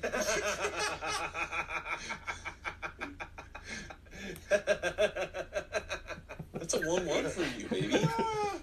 I don't think I thought you were Irish. Would I have had it and not known it? Is it like on stuff that I maybe wouldn't have known? It's pretty common. Yeah, it's salty. I feel like you would know though if you had it. Sure, I'd like it. I was just looking it up, a corned beef hash. It looks amazing. It's a little bit of it's a best of a lot of different situations. Great, like you get a great potato in there, the corned beef, and then whatever else you like. Kind of, you get a little garlicky, a little oniony, sautéed onion feel. It's great. It's just a really delicious, savory mouth. It's like you said too. And I think when you were talking about it being like really good, I think it's also one of those staple items that diners have existed built around how good their corned beef is, right? Yes. Right. So it's one of those. It's like I was saying about biscuits and gravy. There are places that are like, hey, we got the best biscuits and gravy in the state, so let's open a diner. We'll do everything else too, but it's a build around item. It's on the menu. That's your you left can get tackle right there. Yeah. But it's definitely a corned beef spot. You go there for corned beef. Yeah. No, that's a great aspect. That's my fourth pick. Daniel, time for your fourth pick. Guys, I'm going to end up I'm going to end up not getting to pick something that means so much to me that I don't even think anyone else will draft. So I'm almost in a position where whatever I land on, I hope someone takes the other thing because I want it to be on the board, There's a lot of teams that hoped Tom Brady got picked. It just wasn't going to be them. Okay? Yeah. Fuck, man. And there's one, too. Like, I love it. It's a home run. When you guys put it out, people will be like, that fucking won that guy that draft. But does it mean as much to me? Does this miscellaneous menu item mean as much to me as this other aesthetic? Mm-hmm. Man, this hurts. The aesthetic can say a lot. It says a lot. Is it miscellaneous menu item or miscellaneous? Miscellaneous anything. I'm just saying for me, my miscellaneous, if I go that it is going to be a menu item. For me, it was coffee. Oh, that's right. Okay. All right. Gotcha. You know what? I think just because it lives in my heart so much. It's one of the things of being a little kid going to the Hub City Diner, and they had this there. It was one of the earliest times where I realized like anything is possible.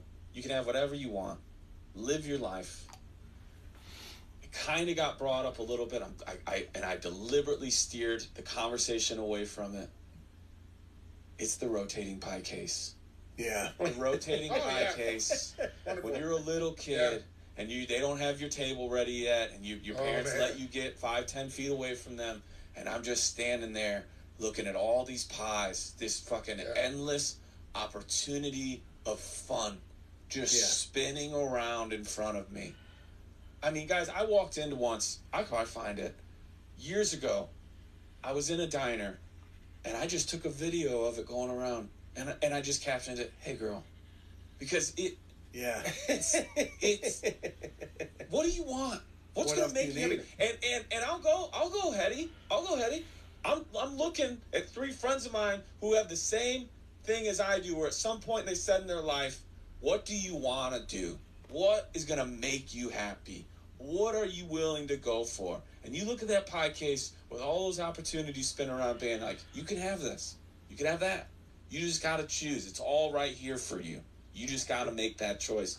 Yeah. That rotating pie case, I'm going to stop before I get emotional.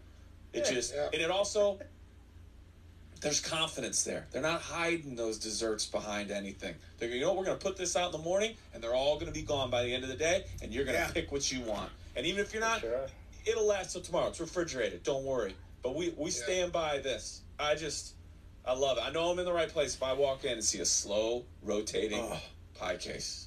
Also, if it's been picked over a little bit, if there's a couple pieces missing, then you're like, ooh, that must be that. Yeah, people are going for that it. Dutch apple's that's a hot product. Let me slide in there then. Yeah, and I remember I watched a waitress come up, open the little door. The thing comes to a stop. She reaches in, she gets that out. I was like, it's a good feeling. Yeah, it's a good. So I'm like, she's about to make somebody's day. Somebody walked in, they looked at the showroom, they picked their car. Yeah.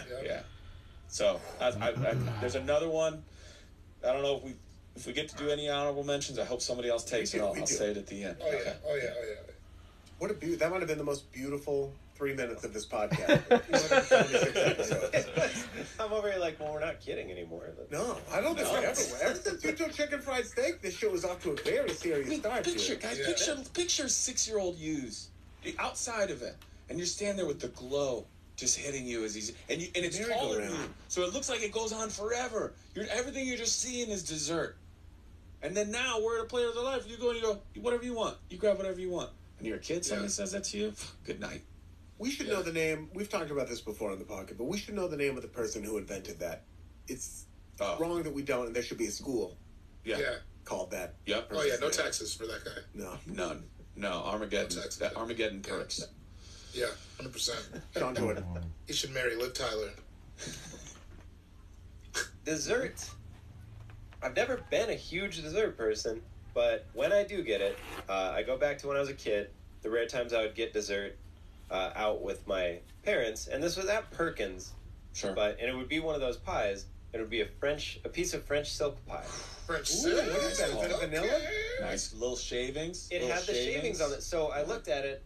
And because I didn't like pie yet, but I was like, that's chocolate. There's like a candy bar on there, and I want that. And then you take a bite in, and it's like whipped cream or something on top, and then chocolate, and then the crust. Yeah. So it's a dope pie, but the top has like little bow ties of chocolate, kind of. Yeah. And it's just, I don't know. When I was a kid, I was like, well, that looks dope. Yeah. It's great, and remains one of my favorite pies to this day. If I eat pie, which I'm not really a sweets guy. It's not in the. I like candy, obviously, but I'd rather have, I don't know, something else. Sure. Like more gravy or some shit. I don't know. Oh, it's a respectable pick. It's a good pie. It's when you have a good lardy crust too. You know what I mean? Where it's like So it's got a different kind of moisture salty. to it. Yeah, almost salty, and the crust has a different moisture to it than the pie itself. It's still a moist crust, but it's different. It still has architecture to it. Sure. Yeah. And the pie, like the filling has got like a mousse feel to it. Yeah. It's like a light flowy, but it feels like you're biting into like really light bread or something. Yeah. And you're like, oh, this is interesting. But again, 2 different textures because you have that whipped cream top, that vanilla whipped cream top into the chocolate. Yeah. 3, because you get that shaving. Sometimes you get a little crunch. You got that chocolate shaving on top. Whew. Glad that worked. My heart was getting tense, nervous. Awful pick. David, time for your fourth. No, your fourth and then your final pick. Okay, I'm nervous. You see me smashing the cat here. Oh, it's this cat I've been smashing. So you're the guy with the slippery shrimp in Chinatown. You can't talk about your girlfriend like that. Yeah, you want to give more context for a sentence like that. It's like a little stress ball. It is. Who's got the slippery shrimp in Chinatown? Oh, that cat I've been smashing, dude. Who doesn't? Okay. So I'm taking my second entree. Can't believe this is still on the board. There's a lot of crazy stuff on the... fuck, I don't... Yeah. I'm going breakfast, obviously. There is a 1-1 breakfast for me still on there that gets you There's a like, lot. There's like two. There's a breakfast. There's a breakfast item that touches all the bases. Yes, there is. But I gotta be true to my heart, like the Mulan song. Mm-hmm. I am going to take... Wait, before you take it, we'll be right back after another short break. Hello, this is DanielVanKirk.com. I hope you're enjoying me on this episode. The guys are cool enough to let me be on it. Plus, also, they're cool enough to let me do this ad. For what? Well, I already mentioned it, but I'm going on tour. I have my own tour. It's called the Together Again Tour, and you can get tickets at DanielVanKirk.com. It starts on March 1st. That's this next run. March 1st in Bend, Oregon. Then I'm in Portland on the 2nd. Then I'm in Seattle on the 3rd. Then I'm in Salem, Oregon on the 4th. And then I'm in Mount Vernon, Washington on the 5th. So I'm hopping around Pacific Northwest. And I hope you come hang out with me. If I made you laugh on this episode, or you thought maybe I'm a decent enough time to risk a night with, thank you. You're right. Let's get together. Yeah. It'll be a real good time. DanielVanKirk.com for all my tickets, dates, everything is in the Pacific Northwest on this first run. Other cities coming at you too, but for right now, let's get together. This episode of All Fantasy Everything is brought to you by HelloFresh. Now listen, we all want to look like we're dope cooks. We just do. You want to look like a dope chef or a cook, depends on where you're from. I say cook. That is what HelloFresh is here to do. You get farm fresh, pre-portioned ingredients and seasonal recipes delivered right to your doorstep. Skip all the trips to the grocery store. Count on HelloFresh to make home cooking easy. That's why they're America's #1 meal kit. Listen, one thing I hate is going to the store and having to find everything. Turmeric, I don't know where that is. Having to go find it all. HelloFresh does everything for you. It's all pre-measured in the portions that you need. HelloFresh is 72% cheaper than a restaurant meal of the same quality, which is also a plus. A little bit more money in your wallet.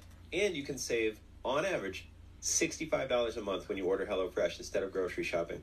That's more money to put towards other things in 2022, your goals, things you need to accomplish. And when I get the HelloFresh ingredients, it seriously makes me look. It's good enough to where I take photos of it and send them to people. Send them to my friends, like, look at what I lie and say that I did it without any help. But HelloFresh helped me. So get on it. Give it a shot. Go to HelloFresh.com/AllFantasy16. Use the promo code AllFantasy16 for up to 16 free meals and 3 free gifts. Again, HelloFresh.com/AllFantasy16. Use the code AllFantasy16 for up to 16 free meals and 3 free gifts. Get on it. HelloFresh, America's #1 meal kit.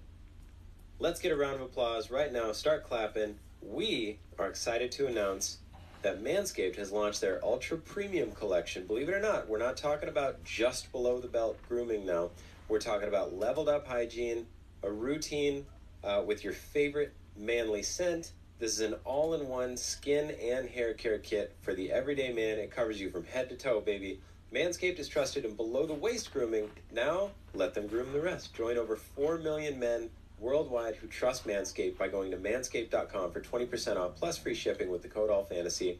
We know that Manscaped, they got you covered with everything below the belt. The Lawnmower 4.0, it gives you a precise trim, everything you could want. But now you can enhance your perfect grooming routine with their Ultra Premium Collection. This package includes everything. It's got the Manscaped Premium Deodorant, which smells amazing. It's got the hydrating body moisturizer for you. If you have tattoos, issues with your dry skin, anything like that, it is designed to help keep your skin feeling fresh, smooth. I have extremely dry skin. This helps out tremendously. And then the 1-2 punch, you got the body wash to lather up, make you feeling amazing when you get out the shower. The 2-in-1 shampoo and conditioner, clean up your scalp with one easy step. You don't have to fuss with both hands. You just got it all in one. Plus a free gift, a 3-pack set of lip balm that is made with ingredients such as vitamin E, peppermint, and eucalyptus oil to keep your lips feeling great. I have the lip balm sitting right next to my keys. I bring it with me everywhere I go, and I call it Balm, which is a funny little social bit that the Queen and I do inside the coveted walls of our new castle. Get 20% off plus free shipping with the code ALLFANTASY at manscaped.com. Again, that is 20% off plus free shipping with the code ALLFANTASY at manscaped.com. The power of attraction is now in a bottle thanks to Manscaped. And we're back, David Borey. It's tough. Go with your heart, dude. Tough as fuck. I gotta take a 3-egg omelet. Oh, yeah. Yeah, dude. Yeah, with some hash browns. Yeah. Whoa, no. Excuse me. All right. Just the omelet. Just the omelet. This guy takes all the mode and he starts fucking feeling himself. Hey, come on, baby. I like to get wet. Come on. It's raining outside, right? Why 3-egg? Why not? Dude, Why you're not grabbing that waitress apron and being like, you know what? Can I get one more thing? You're actually. I know we closed out, but I'm the guy she doesn't like. talk me through the omelet. What's on this thing? Yeah, because 3A, what are you going? I'm going diced ham, cheddar, Okay. probably tomato, green peppers. Oh, so we're going Denver. Yeah, like a Talking Denver. Yeah. Yeah, Mile High Till I Die, baby. 303. Denver. I had it on the list specifically. I had Denver on the, and you know what? It would have been a bottom for me because not my favorite type of omelet. I knew that that's going to win you a lot. And somebody looks at the board, that's going to win you a lot. But it's a great pick. It's the standard omelet. Standard. You know what I mean? I like a Swiss and mushroom. Okay. Great omelet. Okay. I like a ham and broccoli. Yeah. Wow, Broccoli yeah. is great in the eggs. Yeah. So that's my fourth pick. And then my fifth pick, I don't know if I want... Whereas for your entree, aesthetic dessert, so you go anywhere. You're That's anywhere. what I'm saying. And there is like one... It's like, okay, I have an aesthetic that I do really love. Yeah. Nobody was going to pick it. I don't think anybody is going to pick My it. list is long. That's true. You got a deep list. But there's also something on there that is another food that is like, come on, I got to take it. I got to do it. I got to do it. I'm taking pancakes. Yeah. Yeah. Yeah. I do. Yeah. I do. Yeah. 100%. You know, I'm glad it was you did. it was one of my. I was gonna do it as a miscellaneous, and that was gonna be pancake for the table. Pancake for the table. Oh. Pancake for the table wins you so many people. When you grab that apron and go, oh, can we just get a pancake for the table? Yes. Everybody, like, you know, when sometimes you end up at, like, in our 20s and everything, you would end up at, like, next day breakfast, dinner, diner, whatever thing. Oh, yeah. With, like, your friend and then some of their friends, and you go, can we get a pancake for the table? Everybody's like, fucking knew I liked this motherfucker. When we had fun last night at the bar, I knew I fucking liked you. Yeah. This guy gets to hang. Pancakes, man. I pancakes for the table at Little Dom's a couple weeks ago. Fucking, it made the breakfast. Made the breakfast. Because even, you know what? I've talked about this before. I don't always want a stack of pancakes. I almost never do.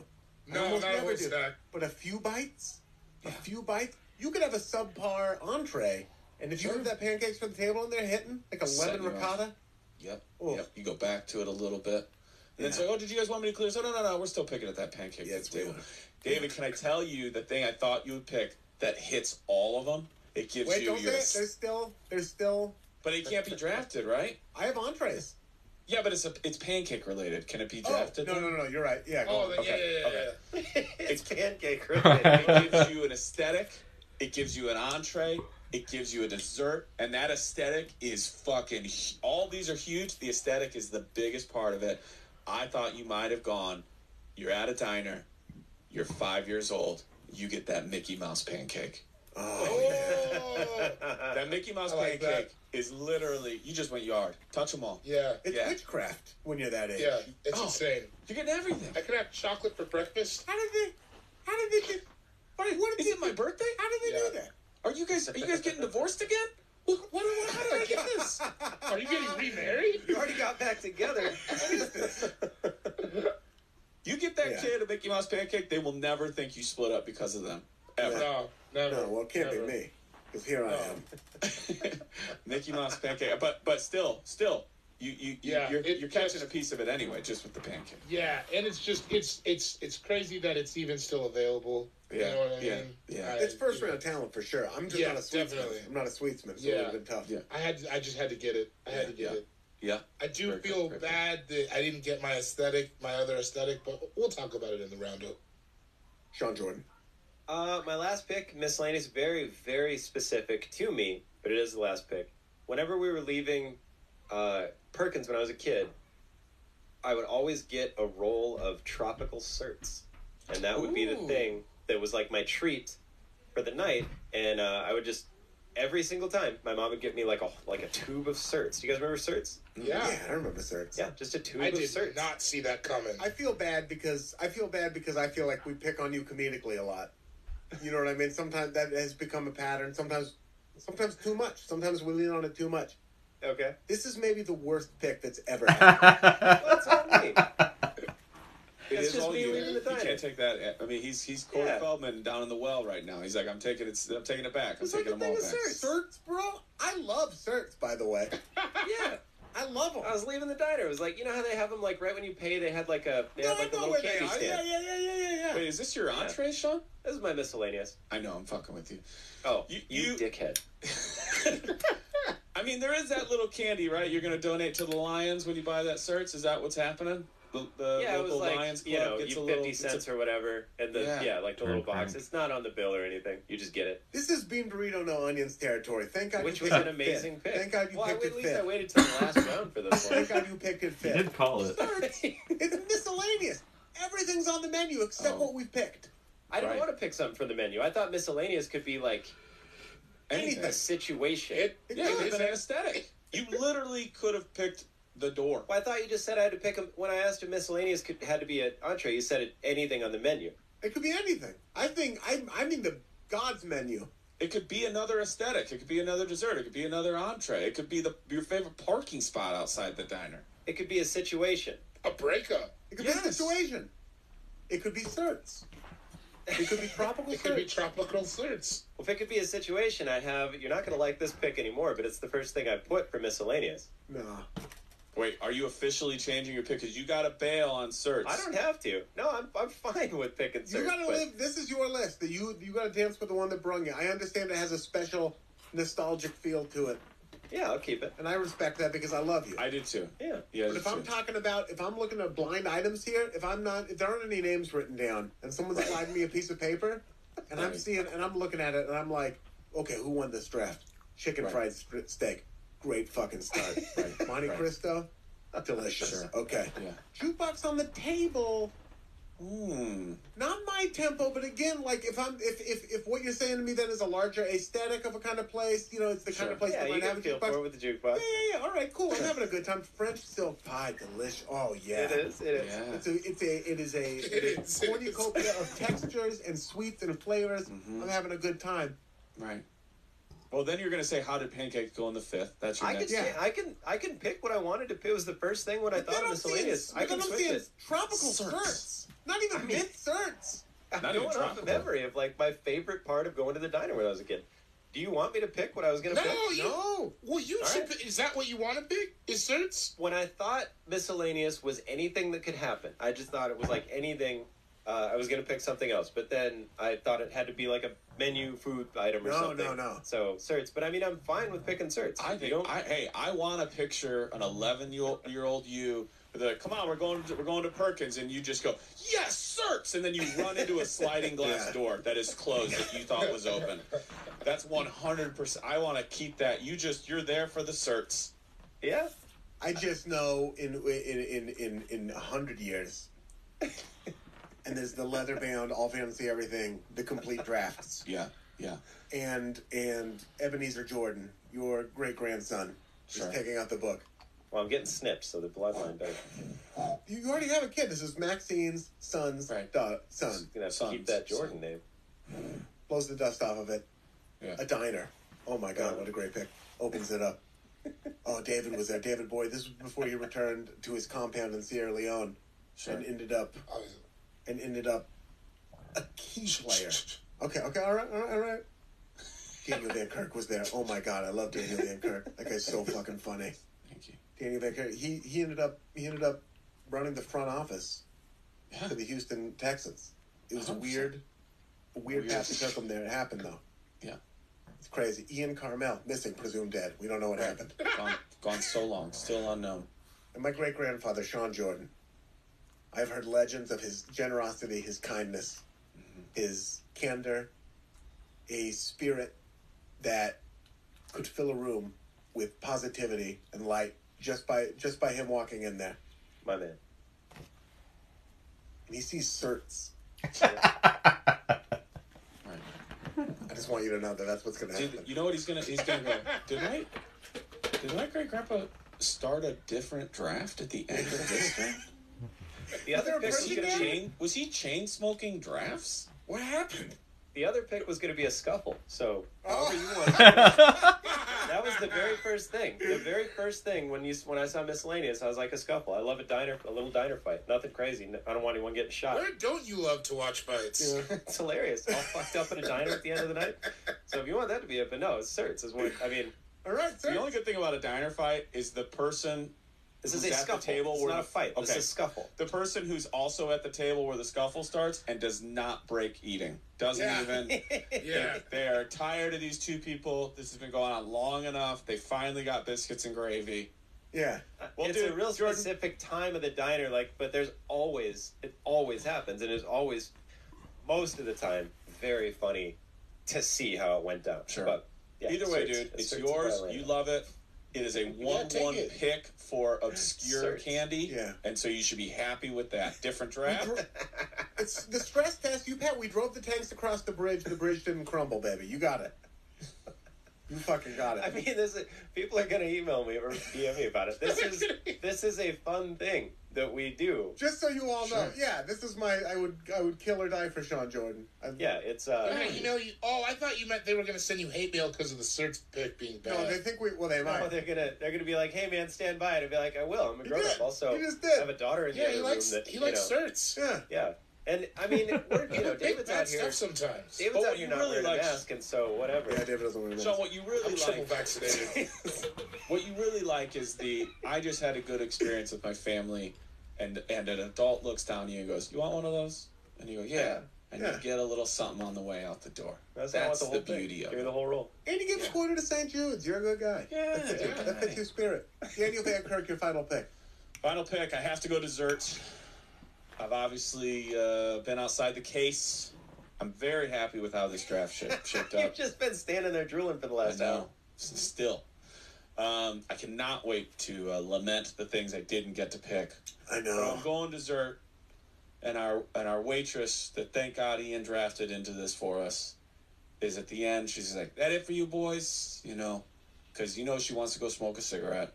She's getting her break, and I say to her, "I think I want a new pie." And she goes, "Okay." And now the affection is there, right? And I go, "What would you get?" And when they say this pie to you, you're about to fucking melt into that booth. I'm going coconut cream pie. Yes. I had it on the list. Yeah. A coconut cream pie. Done right, done perfect with obviously, I built in the recommendation for the waitress, but I get asked all to pie. Guys, when I'm on tour, people bring me pies. It happens at so many shows. People bring me pies. That is a great problem to have. People bring me cutty suck. I was with you one time and somebody brought you a pie, now that you bring that up. Yeah, I love it. And I get asked all the time, favorite pie. To me, it goes, what are we celebrating? What's the season? Then I'll give you my answer that day. But I think if they tell me they know what they do well, there's one other one too. It's a 1A, 1B for me, but I'll go with that coconut cream pie. It's a little browned on. Well, what's the 1B? Because you can say it because I have to take an entree and I already know what's going to be. Banana cream. I have those two on my list. Yeah, back to back. So I'll go coconut cream pie, and when it's done right, you're like, well, that's the best fucking meal. It almost doesn't even matter if they screwed up your Monte Cristo at that point, because you're walking out of there. You feel like someone just gave you a roll of certs. It's so fucking good. That's my pick. Tropical is clutch. I don't want wintergreen. I don't want spearmint. Yeah, nobody doubted you, Sean. My final pick. It's heavy. You know what I mean? Vanilla milkshake, corned beef hash. I need something a little brighter. I need something that's got a little brightness to it. Maybe even it's got a vegetable in it, but nothing anybody's going to fuck up.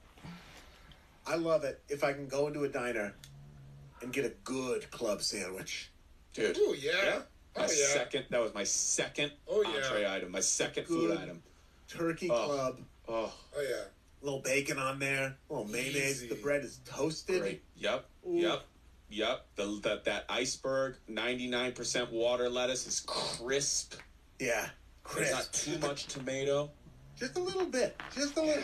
Like I don't want a thick cut. I want like a thin cut of tomato on there. Mm-hmm. Everything's fresh. Yeah. It doesn't feel like they've had in the fridge or freezer or whatever for a long time. It's just like fresh. You just made this. It's a club sandwich. It was invented at the club. You can still go play a little more tennis after that. You know what I mean? But I'm having it in a diner. Yeah. And I'm dipping the whole thing in a ranch ramekin. Oh, great call. And I know that we said no to the hash browns and the sides, but it's almost for me. I can't get, and this is divisive for people, but I can't get club sandwich without some steak fries. Steak. I love a steak fry. I do too. Yeah. Some people hate They're them. just big edible spoons. Exactly. I don't want to. I mean, I have the last pick, but Marissa still has to make a pick. But for me, instead of steak fries, and Marissa, I'm sorry if this was your pick, onion rings. Yeah. And onion rings. Onion rings is in my miscellaneous. I'm an onion ringman. Marissa, I love it. What's your pick? I love aesthetics, so that's what I'm picking for. Yeah, right. Now, I've never been to a diner like this. I don't know if one exists with this aesthetic, but I would love to see it. I want to go to a cyberpunk themed diner. Wow. So high tech, low life. That's it. Okay. I don't know if I like a lot of low lights, that's for sure. I hope that exists, and if it doesn't, I hope somebody creates it now so you can go enjoy. What would you eat at a diner, Marissa? Oh god, I didn't even think. I was just so into the aesthetic of it. I didn't even think of the food. I just love being in that Some ambience. high-tech disco for us. Excellent pick, Marissa, as always. To recap, David, you went first. You took patty melt, apple pie a la mode, signed photos of famous people on the walls, a 3-egg Denver omelet, and pancakes. That's a Sean, balanced draft. Balance. Sorry, I'll shut up. Sorry. Rip off the Band-Aid. Sean, you went second. You took chicken fried steak, and then the Count of Monte Cristo, and then jukebox on the table, little jukebox on the table, French silk pie. I sure did. Your great-grandson is bewildered. Yeah. Bewildered, sitting in a site. He brought the book to a cyberpunk themed diner, and he's sitting there and he's bewildered, and he can't. He reads the words, and he knows what each of those words means, but together, in this context, he's at a loss when he reads tropical certs. What the hell? Daniel, you went third. You took open-faced turkey sandwich, biscuits and gravy. When you're sitting at the bar across from the order window, the rotating pie case, and then, holy shit, oh my god, a coconut cream pie. Yeah. Mwah, a coconut cream pie. I went last. I took an angry old waitress who warms up to you throughout the course of your meal. that. A vanilla milkshake with a tin ramekin next to it, coffee, a corned beef hash, and a nice club sandwich. We left so many wonderful picks on the board. Man. We're going to get killed for not just drafting eggs. Just scrambled eggs. Yeah. Scrambled eggs. Eggs into A matzo ball soup if you can find it in the right place. I had a local sports memorabilia. Oh yeah, I that's love good. that. I wanted. Sean Yeah, kind of touched on this for aesthetic, but a place that was opened in the 70s that was themed like the 50s, but they haven't updated it since the 70s. Yeah. Oh yeah. Like a checkered floor kind of thing. Like Yeah. Astro Diner over on Fletcher, they still got the wood paneling and a lot of orange and stuff in it. I love that shit. Can I run through some of half mine? of a card. Run through Because those, I was- yeah. All kinds of stuff. Entrees, I could have, if I had been forced to it, I'd been happy to just go with a straight up your 7 years old grilled cheese. Just a grilled Oh, cheese. yeah. Chicken It's like a fingers. cheeseburger, I too. almost went with the 222 special. Every diner has the 2 eggs. Oh, the two, yeah. but I didn't Yeah, know if you dude. guys would go, you can't order a fucking special, dude. It's little LA-ish, but when done right, you can find them at these diners. Breakfast burrito. Oh, I had that on my list too, Chilaquiles? yeah. Shout out to Chilaquiles. Yeah. Huevos rancheros. Fish and chips. Man, when you're just like, just give me the fucking, and you know it's Dude. good. I thought that was a controversial pick, and No. I left it off. I have that on the list. Diner, They're fish and cooking chips, everything man. in that deep fat, so you're soaking It's up all all world of flavor flavor. in that cod. It's all flavor. Yeah. I said miscellaneous pancake for the table. I said that. You know another one I could have gone? Just, and maybe you guys would have vetoed it. That's okay. The salad bar. You just be like, oh, you know what? I'll get the salad bar. Interesting. It's because basically it is one theme of things, but when you're a kid, you're just loading up on peaches and cottage cheese. Cubed ham. Another miscellaneous. Bacon bits. Another miscellaneous, you're 4 years old, and they just bring you the biggest chocolate milk you've ever seen. Yeah. All the way to the top where it's like brimming over a little bit even. I kind of thought, Sean, I thought you were going to pick that. Yeah, you're too close to it. Yeah. I went with just the straight up white bread, little squares, buttered toast with grape jelly. You get to put that jelly on yourself, and so fucking good. I would have done a root beer, and then you know what else I love, diner? You want to feel a little? I talked about the hug of food. A well done chicken and rice soup at a diner. A little chicken and rice soup. I had a chicken noodle soup on my list. And then the other one, it was all regular stuff. Man, you nailed it. I said strawberry shake with metal tin cup. You went vanilla. I would have gone cobbler if I had to. Obviously, apple pie. My aesthetic, these are the ones I want to run by you guys the most. I picked the sitting across the bar. The other one, just the regular. Just the person you know is coming there every single day. Pants are too big. Belt doesn't fit. Wife died 13 years ago. Doesn't know how to cook for himself. Like, Max, so you're here. And Max got his table. They already know what he wants to eat. It's 2 pieces of ham, 1 egg, over hard. That's it. No salt, no pepper. Might as well build the diner around them. Yeah. Another aesthetic, when they give you crayons to draw on the little place setting. Shit, that's a good that's one. Fantastic. There's some that have the whole the whole table is paper. Yeah. Love that.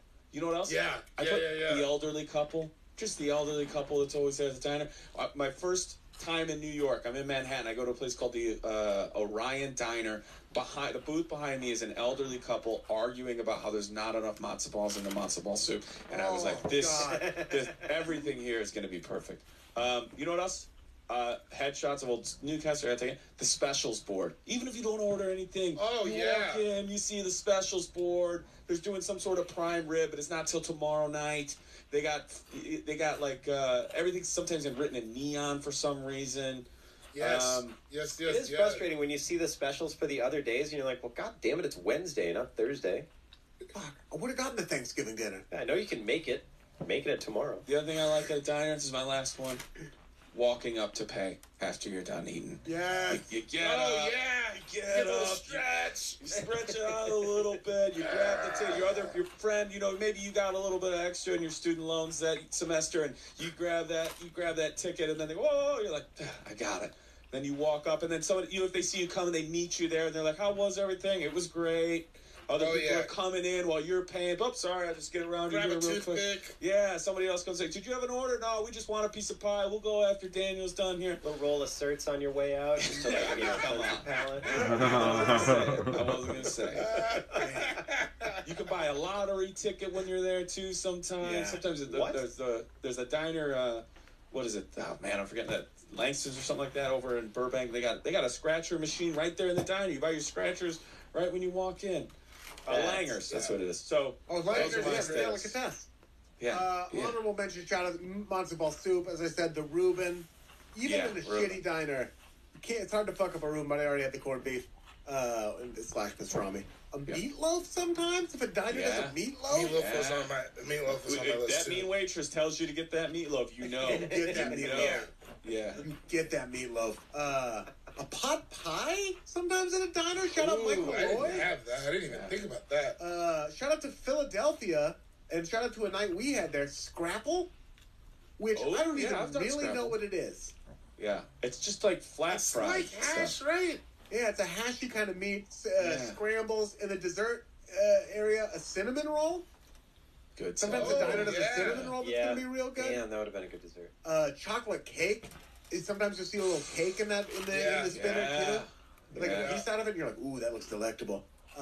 Aesthetic wise, this is a larger aesthetic, but the log cabin theme. Mm-hmm. Yeah. Oh yeah. Black Bear Diner. Black Bear Diner. Black Bear Diner. Yeah.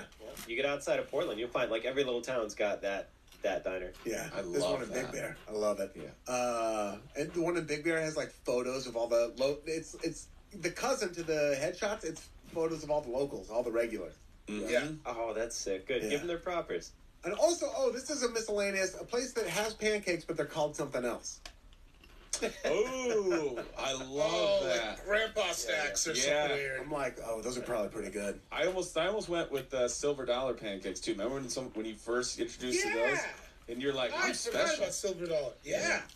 Mine are little. I love when they call them so. You want a griddle? You're like, is that a pancake? Do you want a griddle or not? Griddle, yes. Yeah, I'm a griddle. Yeah, bring them over. You guys any honorable mentions? No, I got all my good ones out. Yeah. Well, we want to hear yours. Hit us up at allfantasypod on Twitter, allfantasypodcast@gmail.com. Shout out to everyone on the AFE Patreon. We love you. Thank you so much for holding us down and let us do what we do. Shout out to everyone on the AFE Shaslackity, to the AFE subreddit. Shout out to Saint Sue Carmel. Shout out to Frankie Ocean. Shout out to Sid the Dude. Shout out to Haji Beats. And more important than all of that, tune in again next week to another brand new episode of All Fantasy Everything. Shaklackity. Woo!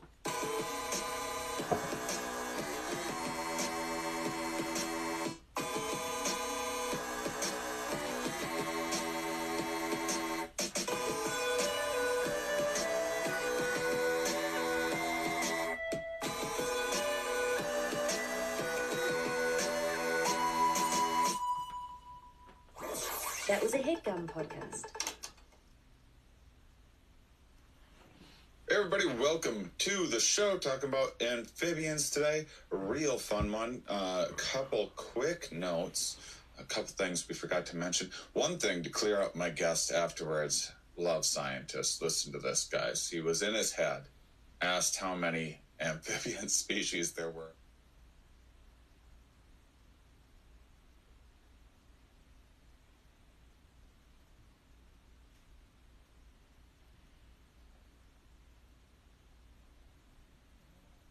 Polo. The Matrix came out in what year? Thank you. Equilibrium came out in what year? So fuck you, Polo! Fuck you! 2002. Matrix ripoff. Fuck you! They said it's a Matrix. I love that, though. That's a great argument, though. That's just great that he just came right back with, it came first. You know, like, okay, well, I can agree with that, but... Not now. The truth comes out eventually, you guys. It's just who wants to hear it. Got political again. All right. The world. He thinks he might have mentioned 8,000. Wrote me afterwards, said the estimates. Probably more like 6,000. This is why I love scientists, guys. My brain will just run away with anything. They're cautious, specific people that value accuracy. If you hear me in future episodes, like telling another guest how many amphibian species there are, I promise you, my subconscious, I'm going to throw a little razzle dazzle on there. I'm going to say like 9,000. I might bump it up to like 16,000 amphibian species on Earth, but gotta know. Accurate number, around 6,000. All right. So, second, more importantly, we forgot to mention that they are holding at the University of Tennessee in Knoxville the first global amphibian and reptile and disease conference in Knoxville, August 4 through 10. Links in the bio and on YouTube, etc. There's also a Twitter, GARD2022, that you can go to. I put them under follow me on Twitter. If you go on my list, I have all of my past guests on there if you ever want to see what my guests are tweeting about. Usually it's stuff way more interesting than anything I bog myself down with tweeting about. And so, guys, it's, you hear something like first global amphibian, reptile, and disease conference, and a lot of people are just simply not going to be interested. You're probably not going to need to rush to get tickets. You go out on the street, you ask the average person something that they would like to learn more about, or one of their biggest interests in life, probably reptile disease isn't going to show up on there. And what's special about this show is I always get the opportunity to hear about amazing things I would have had no idea that could possibly be so interesting, could possibly say so much about also the human experience in the world, but more generally. This isn't a clickbait podcast. I don't do episodes about whatever drama was going on with someone wearing this and that on whatever red carpet. It's not, we don't do the kind of general gossip or like the political feuding of like what politician is doing this for the midterm. And you listen to this and you go, oh my gosh, now I know something. I got to hear about lizards. I got to hear about ecosystems. I got to hear about things that I wouldn't have known would actually impact my life. And I could have instead been spending all of that time watching cable news or getting myself worked up about whatever the fad of the day is that's circulating around. That's just the most important issue that everyone needs to talk about around the water cooler. And so things like this might just surprise you. So check it out if you want. You happen to be in Knoxville, but either way, you're going to really enjoy this episode. Who doesn't want to hear about critters that can just regenerate limbs and all sorts of weird kind of ways of living that are seemingly so foreign to the human experience, but something that also does impact us, things that we can have as pets, stuff like that. Really cool episode, so enjoy. Are we? Yes. Where are we? Here. Why are we here? Not entirely clear. We are misfits thrust into existence by random chance, with no hints at all as to how we're supposed to make sense of it all. It's immensely bizarre. Here we are. Hello, everybody, and welcome to the Here We Are podcast. We have once again kind of brought to you by the One Health Initiative. We have another terrific guest from the University of Tennessee in Knoxville. Professor of Wetland and Disease Ecology, Matt Gray, is joining us today. Matt, how are you doing? Good. How are you doing? I'm terrific. So can you, I always like to, just because if I try to, do you ever go to see someone presented to give a talk and someone reads their entire bio and it sounds very contrived and they're screwing up things, and I avoid that by just having my guests introduce themselves to me and the audience. So why don't you tell the listeners a bit about yourself and your background?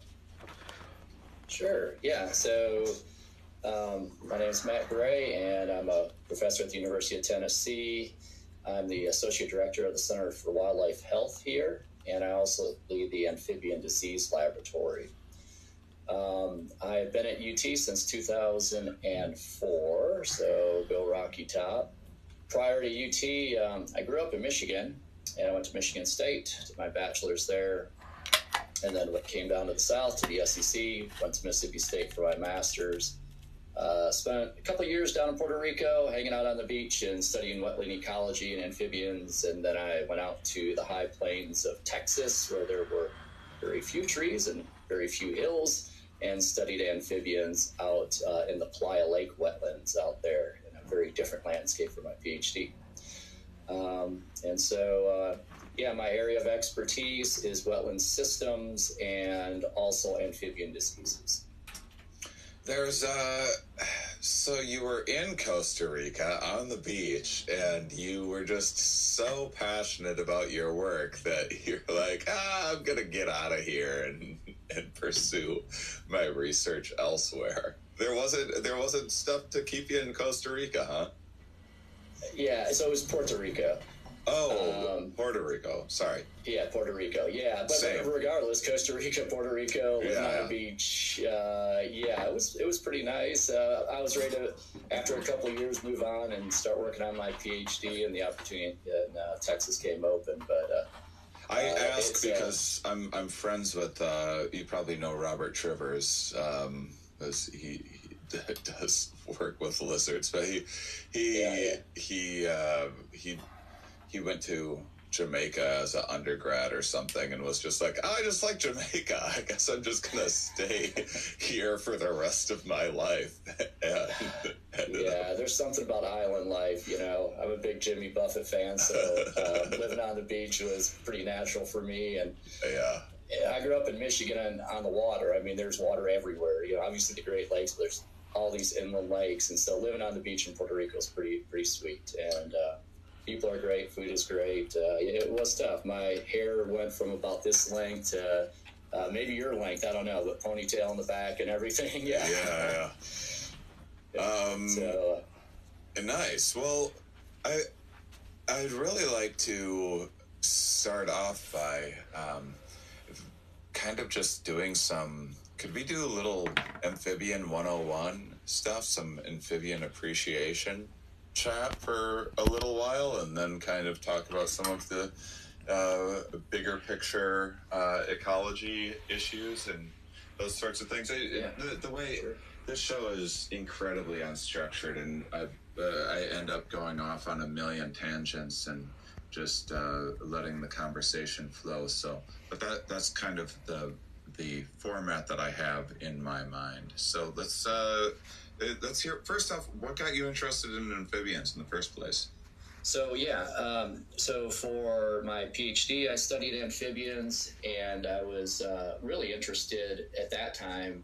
My focus started to expand into conservation biology, and I was interested in how humans may impact just wildlife populations on the landscape. And as I mentioned, did my PhD out in Texas, and there's these lakes out there called playa wetlands. And they literally will have thousands upon thousands of amphibians that will come down and breed explosively. The amphibians out there